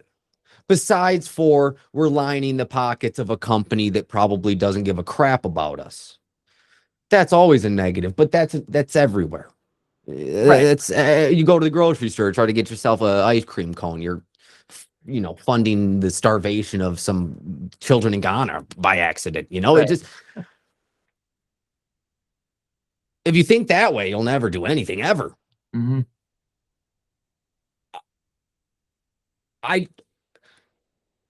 The slab company of the future is the one that isn't made yet, I think. I think the slab company of the future is the one that has some proprietary idea or technology that is new to the hobby. I don't think any of the ones that are currently trying to take the top spot will take the top spot. When you're trying to point out how bad somebody else is, you can't go make the same exact mistakes as them. Yeah. There's too much negative publicity around all of them that it really is going to be like a new one, I think. With some new idea behind it, some new proprietary technology, something innovative. As we stand, PSA is the ugliest, but they're the top dog. It's hard to deny. It's hard to make a case against that. What people want is they want PSA to be better. Right. We want, for the longevity, I truly think that slabs are an inevitability. They'll always be here. I think they serve a purpose. I think they're important, especially as fakes become more prominent and the value is more prominent and theft is higher. I think it's necessary. I think grading cards is a necessity in the hobby. I just don't think that the ones that we have right now are going to be the ones that are here 50 years from now or even 10 years from now. What people want when they say, I don't want PSA anymore. You just want things to be better. Yes. You want to feel the trust in PSA again, because that's what it is. I don't believe in regrading cards because, for one, you throw off population numbers. Most of the time, people don't keep track that, like, and tell PSA, hey, I'm regrading this. Watch the population numbers. Population numbers are very important to value of a card. Mm-hmm. So that needs to get fixed. You just want PSA to be good again. Yeah. That's usually what I feel. That's usually the sentiment I get from people. And they go, well, Tag is doing it better right now. And it's like, well, what if PSA just got better again? Right. You know? Probably like that. With the lawsuits, it'll scare them straight a little bit. They'll clean up their act. The same way that I was very unpopular when I say scalpers aren't the problem, it's the distributors. Mm-hmm. It's whoever has the card in their possession last kind of has control over it. Yep. The distributors like MJ cut allocations to local card stores in favor of big box stores, GameStop, Walmart. We know those stores are inappropriate with the way they roll out releases and the way they control scalping and supplies and whatnot. We know that local card shops are more responsible at it. Instead of blaming the scalpers can only scalp from where it's available. Who's in charge of putting it on the Walmart shelf? That's kind of the guy you got to go at. We need to get that guy to get the cards in the hands of the card shops more, because we know that the card shops are responsible with how they roll it out. And that's how I feel about PSA too. You're not mad at PSA, the company. The vice president of PSA isn't like on the phone with people like, oh, as soon as a lenticular deoxys comes through the grading floor, I want you to steal it. No, these guys are great. They're charging you $25 a card, and they currently have a backlog of 7 million. Do the math. They don't need to make $18,000 off of your card. They don't need to rob you. You know who needs to rob you, or who has an incentive to rob you? It's the employees. There's a major issue at PSA right now where the employees feel that it's more valuable to steal from the company than to do their job. Okay. All right. There we go. This sounds like an issue. Yes. This sounds like we can do something about this. Like what? And then you go into an argument where PSA will tell you, we pay them per card they grade. They can't get paid more unless they grade faster. Well, what kind of system is that creating? That's creating a monetary incentive for these people who are in charge of grading the cards to spend less time on them. Yes. I agree with you that these are issues that need to be fixed, but we need to point the finger at the right person. You don't want it to cost $100 to grade a card so that the employee who's grading the card spends the right amount of time and has a passion for it. You're trying to find somebody to have a passion for grading cards, or you have to pay them enough to do it honestly. Mm-hmm. The reward for doing the job has to be worth more than the reward for stealing. Yes, and if yeah, stealing a pizza at a pizzeria is maybe about comparable to your paycheck. Stealing whatever, Charizard. Yeah. It's a year's salary. Right. I'd be sitting there sweating my balls off in the office chair too, with my underwear riding up my ass crack going, yeah, if I have any way of getting out of this right now, I'd take it. And with how liquid Pokemon is, it's an inevitability. Right. I'm with you. I'm with everybody. But the vice president is not making orders to steal cards from people. Right. You know? So for like, yeah, that's conspiratorial. That's how some people make it seem. Now, I'm not sponsored by PSA. All right. I'm just a business guy that if I tried to pay my business selling CGC slabs, I wouldn't be here. Right. It has nothing to do with what I like. When I'm looking at it from the business, I'm paying my bills. CGC won't pay bills. I've streamed for 3 years, thousands of stream hours. I can count on one hand the amount of times people have seriously showed up asking for CGC slabs.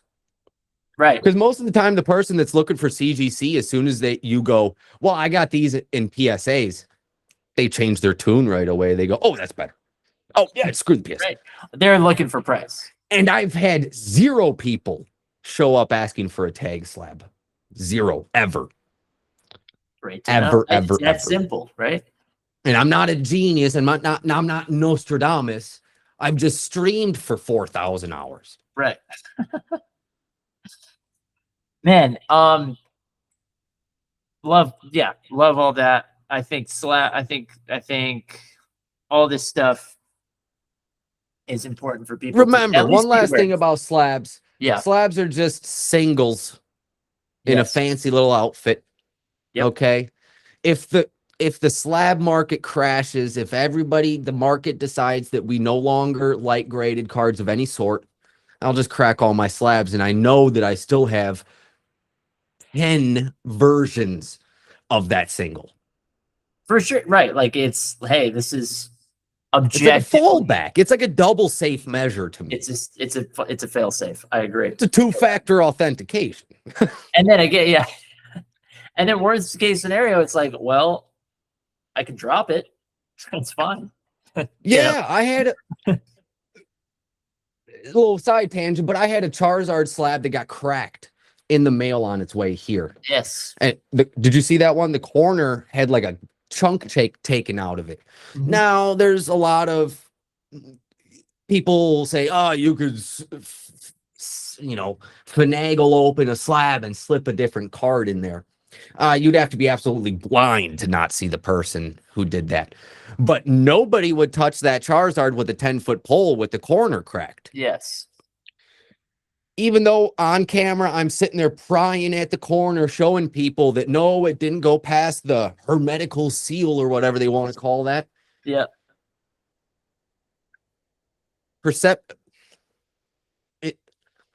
People are so picky about the slabs. I mean, the guys that are buying the slabs are the guys like me who want a perfect 10 of it. I'm not buying this cracked version. I have to pay another $30 to re-slab it up now just to sell the card in the future. Mhm. Otherwise, I would just have to take a loss on it. You know? Yeah. I'm in the public service business. If I have to sell what people want, otherwise I get nothing done. People want PSA. The market likes PSA. People trust PSA. The most valuable cards in the world are with PSA. It's not my fault. Yeah. We'll play the game. And whatever, say what you will about him, I don't know. I think the label's kind of iconic. I kind of like it. Yeah, it's so ugly that it's cool again, right? Right. Well, and you compare it to, I also just have a real big bone to pick with any company that's got more than 110. If you don't know what a 10 looks like, why am I going to trust you? Right. You know? So yeah, for sure. Okay. Two kind of fun questions to tie up. Hit me. One of them is, I mean, Pokemon is obviously, blended into a lot of what I do. And a lot of people, are not going to be surprised by this podcast. It's like being so Pokemon heavy. But I do need one music question in here.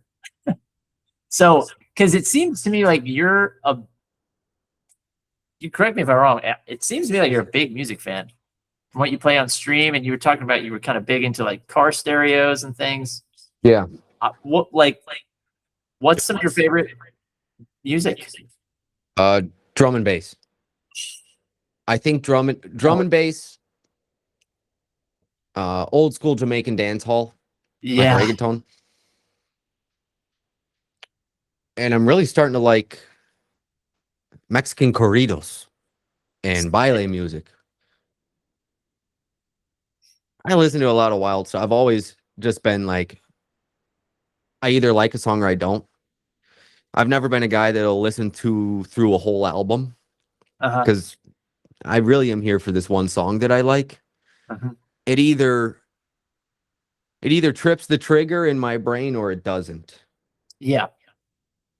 Maybe ADHD, whatever, but drum and bass, I could listen to that, the simple snare hi-hat play out two-step just for the rest of my life.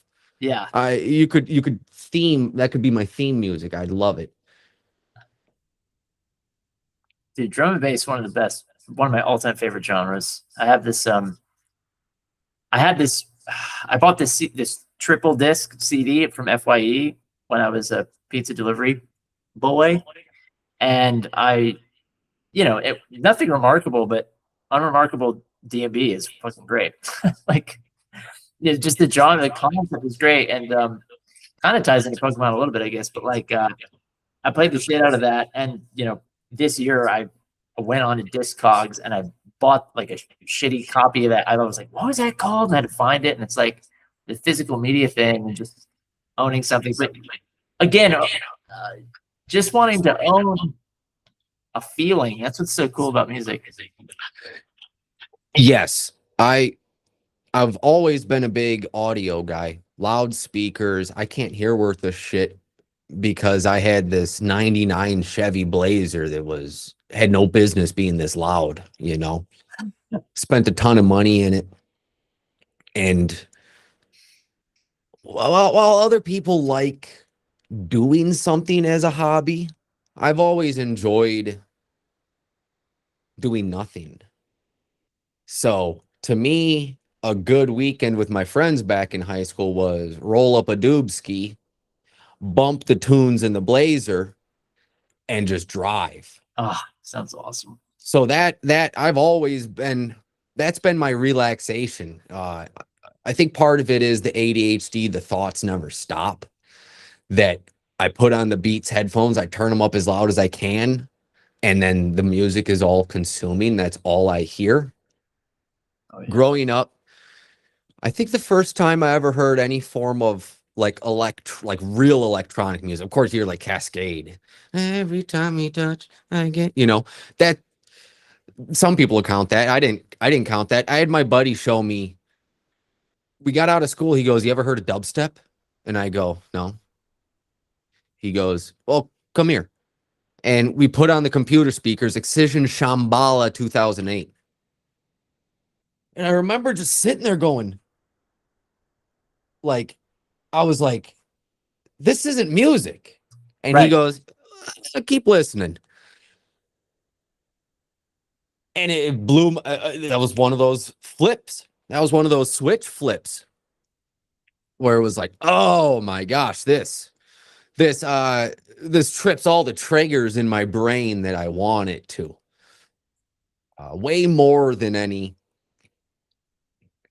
I always like to use Coldplay as an example. While Coldplay is a good band, they are like the statisticians band, where it's like we Yes. crunched the numbers, we did the math. Your bridge has to start right here. Your refrain has to have this many syllables. You have to have this many major keys in here and this many minor keys to be a radio success. Yeah. I'll listen to Coldplay, but I can't help but every time I listen to a Coldplay song, it feels like a mass produced. It's like eating a McDonald's double cheeseburger. You know it's going to be good. That's because it's got chemicals and all sorts of crap in it that is inorganic that gets you to like. It tricks your brain into thinking this is a good song. So I've always there's a little bit of I'd be lying if I didn't say there's always a little bit of arrogance in being like, hey, check out this extremely niche drum and bass track I found. It's got 4 views. Right. You know? Right. uh Again, that's just like a symptom of my personality. I want the 10. I want the best version of this card. I want the best song, Yeah. So I'm a huge music guy. I'm lucky that TikTok lets me play copyrighted music on That is stream. great. Yeah. That won't last forever, but I'll soak it up while I can. And I listen to so much music for hours. When I was at the shop, I would stream 10, 11, 12 hours a day with and our boss made us listen to 90s alternative. We had to be squeaky clean, no swearing. That when I started playing music for myself, I went, oh, I don't want those people in my stream. So I immediately went to playing Waka Flocka, Yeah. DMX, Project Pat, Figure, drum and bass guy that I used to like back in the day. I started picking my most obscure, hardcore stuff as a filter for who's going to hang out and stream. It's not a coincidence that me and you found each other and we happen to be like-minded. I'd like to pat myself on the back and say that was by design. Found you. Yep. I am building this atmosphere, and part of that is the music. Yes. So I get bored with music, so I listen. I'll put on, I don't care if I don't understand the language. A good song is a good song. So lately, my taste in music is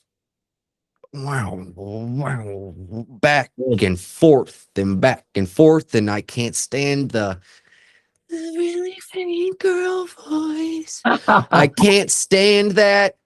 Women Yeah. used to sing what the hell happened to Beyonce and like Whitney Houston when women sang? You know, that faint, soft voice is an excuse for not being able to sing.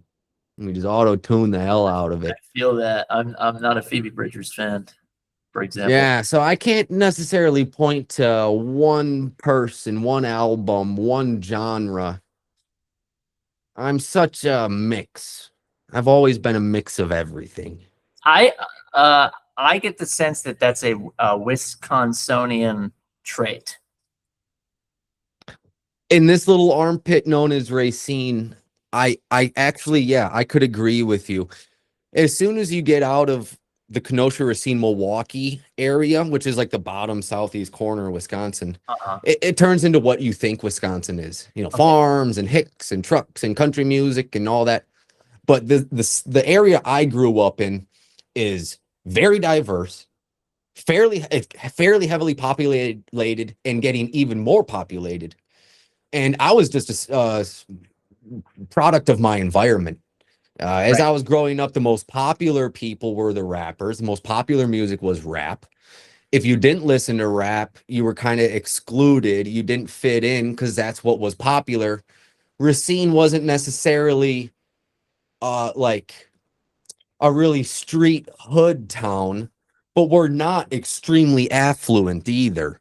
We're a really wide mix where you have $32,000 a year private schools that are down the street from the public school that they just caught a kid bringing in a gun. Right. So I've my mom always told me that I just yap, yap, yap, yap. And that has helped me make friends.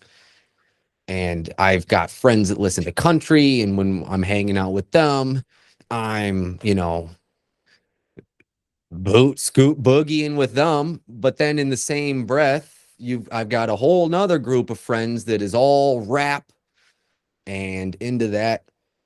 So I did a lot of bouncing around until I realized that, like, hey, it's okay to just like the thing you like. You don't have to like all of it.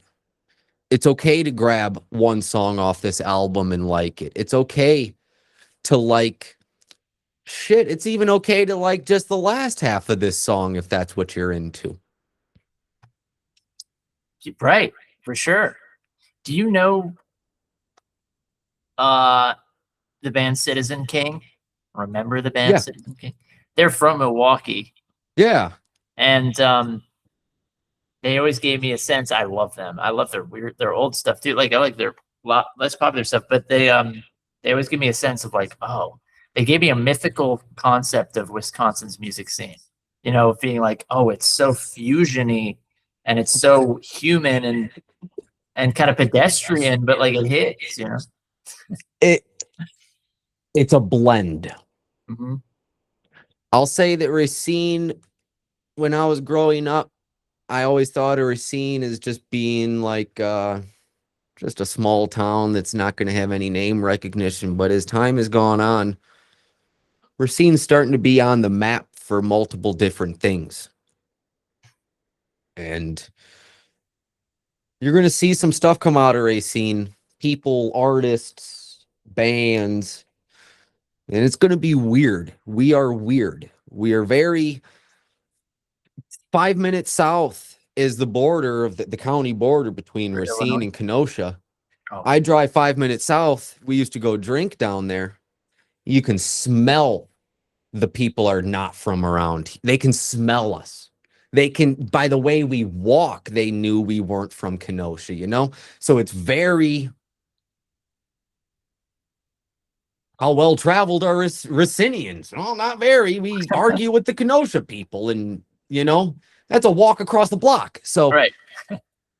It's changing though. Racine is growing drastically. There's money that is moving here.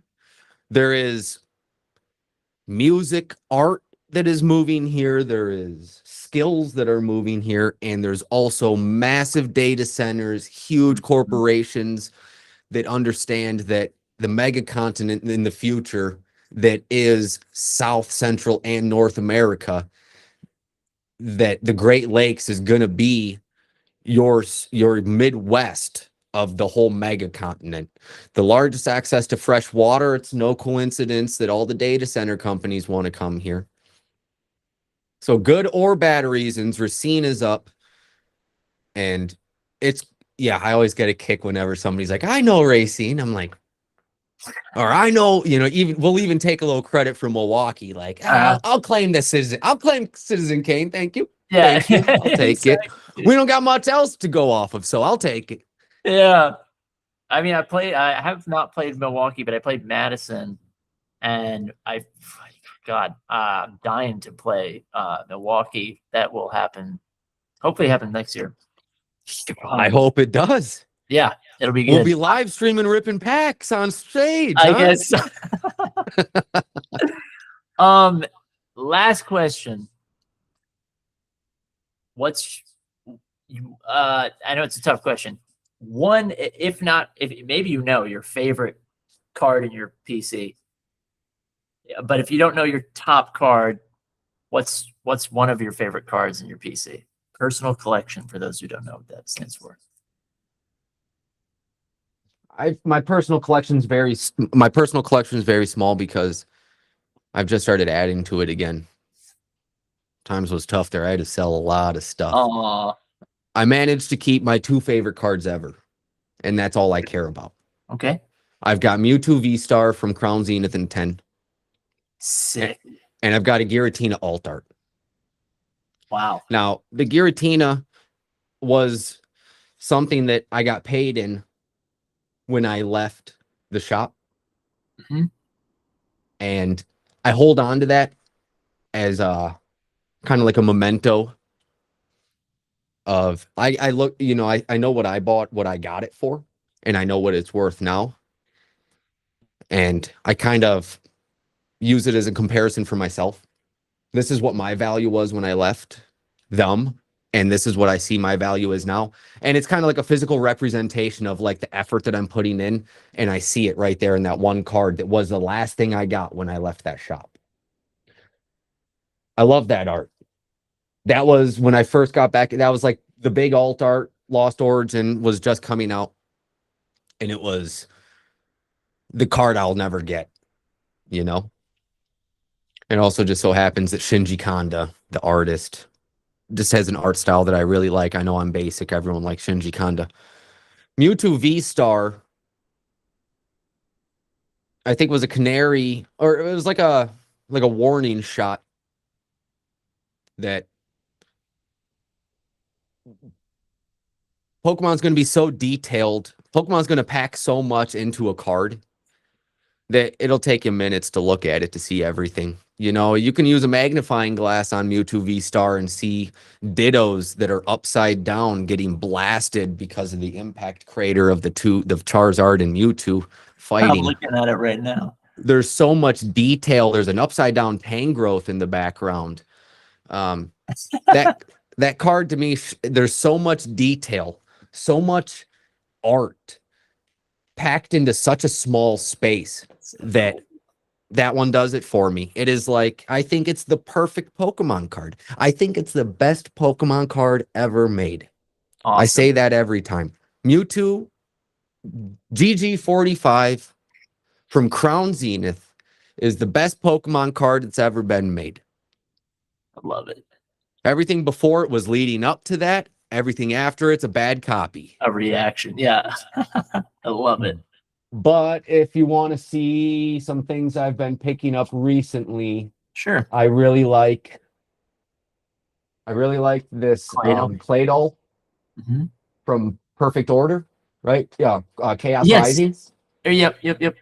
And I like this Taurus from Chaos Rising. Oh yeah. I like this Claydol. I'm a big Gen 3 guy. Also, look, it's like a dude did it with like a bird's eye. He drew a bird's eye lens. Right. Can you see that? If the yeah, the curvature, yeah. Anytime anyone goes, oh, you're just, like scalper, you're not in it. All right, whatever.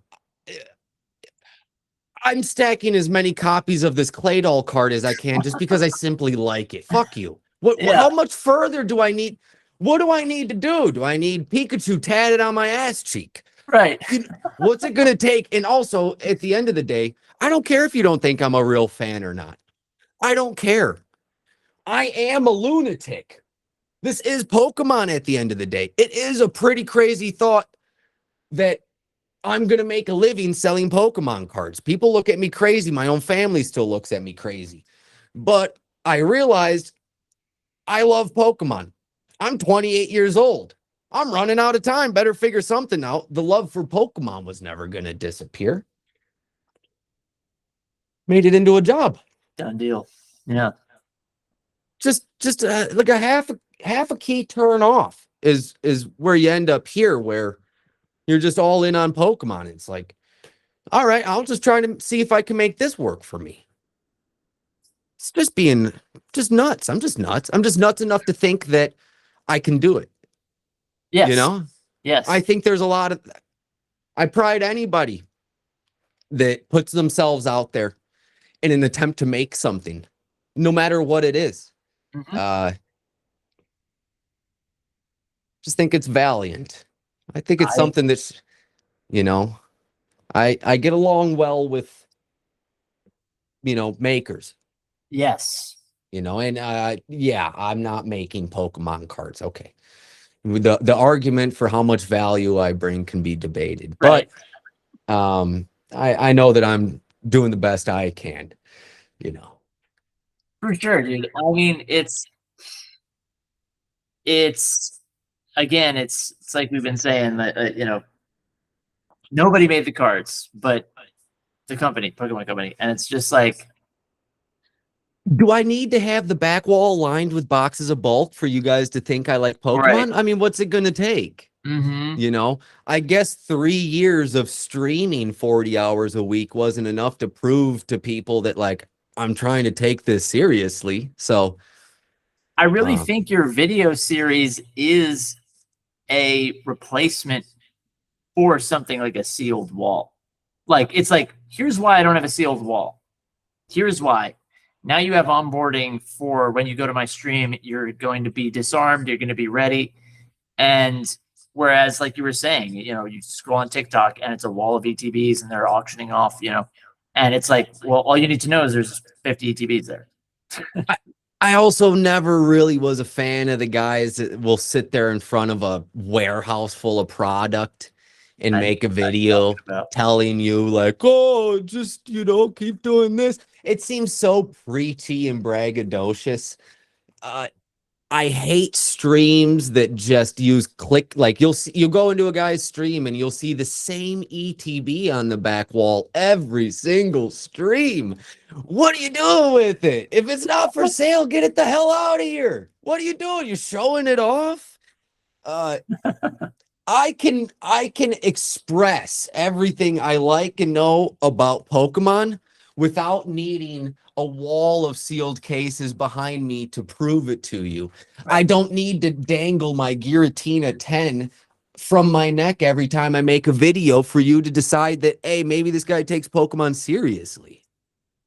1,000,000%. And I have to say, like, I was, it's funny, like, when I first saw your video, when I first saw a video of yours, my natural reaction was like, well, where is the sealed, or where is the slat? Like, and you know, I was like, is that a play mat? I can't tell if that's a Charizard play mat. Like, I did find my monkey brain try to, like, well, how legit is this guy? You're like, what is this guy? I can't see what he represents immediately. Right. But man, immediately I was hooked on your stuff, for sure. And then but it's just to the point, it's like, the culture is so built on the dazzle, jingle keys, I'm rich kind of thing to, like, establish authority. And you immediately, you know, it's so normal. You're like, well, where's his whatever, his sealed 151? Most people's authority is determined by how much they have. Right. It's I have it, therefore you should listen to me. Mm-hmm. But as that streamer guy that just got in trouble proved, these guys are sponsored. Yeah. They didn't get that wall of sealed product off the sweat of their own brow and the knowledge of their Pokemon. They play ball they signed a contract and they know that I'm allowed to say this and not allowed to say this, and if I play by these rules, they pay my bills. Right. And you're I've like, you're obviously what 30 seconds in a video, you're like, no one's sponsoring this guy. yeah, It was like way different sounding. I had made a few whiteboard videos before the one that kind of took off, and I always knew what I was saying was worth listening to. It's got me where I'm at. And then it's just a symptom of the internet. I tuck the shirt into my pants. I give somebody something to laugh at. Next thing you know, they realize they've watched the majority of the video and they go, whoa, this guy, he looks like a goofball, but he knows Pokemon, And shouldn't he look like a goofball? It's the internet. Is your Pokemon expert supposed to be wearing a business suit, Right. clean shaven every day? That's what I mean. Yeah. The amount of it's also another barrier to entry. If you're going to show up and not listen to what I have to say because of the way I look, good. I don't want you here. Some guy, the video I made today, I used the wrong your. I spelled Y-O-U-R instead of having the E at the end. First two comments on the video were people correcting me. And I went, hey, if you're going to take that opportunity to not watch the rest of the video, that's the epitome of throwing the baby out with the bathwater. I've got a lot more important things to talk about than the vocabulary or the misspelling of this word. Like, okay, it's a good thing this isn't a legal document because I misspelled you're right. Right. What do you want from and anybody like that, you don't have to worry about them making an impact or having anything productive to say. Somebody that's that willing and quick to point out the most inconsequential flaw about you is not somebody that's going to be there to support, or not even somebody that cares about what's happening in the situation. The people getting mad that I will refer to Pokemon as my hobby. Well, I'm sorry that you don't feel that you have enough of a stake in it to care about the way that it goes. I do. I feel as if I have enough of a stake in it. I care about it enough to call it mine. It's not me trying to say it's mine, you're not allowed. It's me like taking ownership and responsibility for the outcome. Yeah. Yeah, I mean, and most of these other people don't care. They care about how much money it'll get them at the end of the day. When Pokemon's not popular, they'll go to streaming live beheading videos with their tits out, like, right. What they really want to do anyways. Yeah, for sure. It's obvious to see who means what they say or why someone's around. And I feel like for you, you can't help but know where it's coming from. Like, it's the authenticity, and it just gets right down to it. And you can tell somebody that's been doing this for 6 months versus somebody who's been doing it for 6 years. Big time. The guys that I know that have the most knowledge, that have done the most in the hobby, have the least amount of interest in making content. I just happen to be a guy that blends both worlds, where I have an interest in making content. I do this for a living and I'm knowledgeable enough. But there's so many resources and people out there that have been doing this for a lot longer. I try to get my information from them. I never try to be too. You want to be confident because you want people to believe in you, but you can never be so confident that you're missing what's actually going on. I'm always trying to be open to because there's always somebody in a different spot with a different angle, seeing a different thing. People were saying that this round of Destined Rivals was a reprint. I was very adamant that no, we don't get reprints anymore. We just get repackaging. They've got all these pre-printed packs left over. They do the math to figure out what's the most amount of money, what setup of box is going to get us the most amount of money for how many packs we have left. Mhm. And that's my argument. That's what I present. I go, well, everyone says reprint because it's convenient to say, but really it's just a repackaging of leftover packs. And then a guy said, no, we saw ETBs this time. Right. And I went, oh, boom. I'm not receiving sealed product. I didn't know the ETBs were part of the restock. It is my job to take that information and use it to adjust my opinion. Mhm. Guess what? I'm now not as confident that it wasn't a reprint. With that new information, I have to change my position. If you're not ready to be wrong in Pokemon, get lost, because there's always somebody that knows more Pokemon than you. They know more about it, you know. And price is the least important thing. Price changes every day, and there's 8,000 places to look it up. Nobody cares if you understand price of cards. Yeah. You know, that's the least important part of the whole hobby. You can't ignore it. But talking about price is not going to make you seem like you know what you're doing. Yeah, that's like the simplest first step. And Yeah. thanks for sure. Well, dude, thank you so much for No, thank you. Really. I don't know how to react to all the support that people have been showing on the videos and me. So thank you so much. Really. Oh yeah, dude, you're very welcome. This was a good opportunity for me, and I thank you for having me on your platform, man. Oh, you're so welcome. Really. It's such an easy decision, and I like again, you're I mean, in a meta way, like you stand for a lot of we stand for a lot of similar things. Like I want to see people like you getting airtime, and yeah, again, I'm Thank not you. the biggest artist in the world or anything, but Thank you. Thank you so much. I think you're doing a good thing. Do you Thank you have so much. do you have obviously you stream Tuesday, Thursday, Friday on TikTok on Andy Plus Collects? Is that your Andy Collects Plus, Andy Collects all Plus? spelled out, all one word. Yeah. When I had collects at the end of my name, it was pretty unique at the time, but now everybody's adding collects. At least I still got the plus. Yeah, Andy Collects Plus everywhere: Facebook, Insta, TikTok, and YouTube.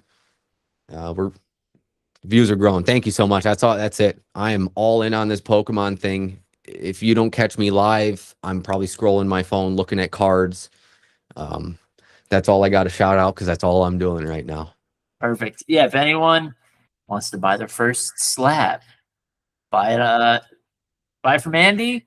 He might charge a little bit more, but there's going to be shipping baked in. You're going to learn a lot. You're going to feel good. You know what? F it. Let's just set the expectations. I'm gonna charge you so much more than everyone else, but I promise I'll make it worth it. You're going to love it. You're going to feel good about it. No. Thank you. Thank you. Ed, stop by, hang out. If there's, if you have questions that you got from this, please stop by. Yeah, love it. Well, dude, thanks so much, and Thank we'll you. get out there, and hope everyone learned a lot. All right. So does the money get deposited now or later? Oh, I'll talk to you. I'm joking. I'm You're joking. guinea Thank pig, you, guys. brother. You know it. Peace out. All right. And What'd you think? Oh, fantastic. Phantasmal Flames.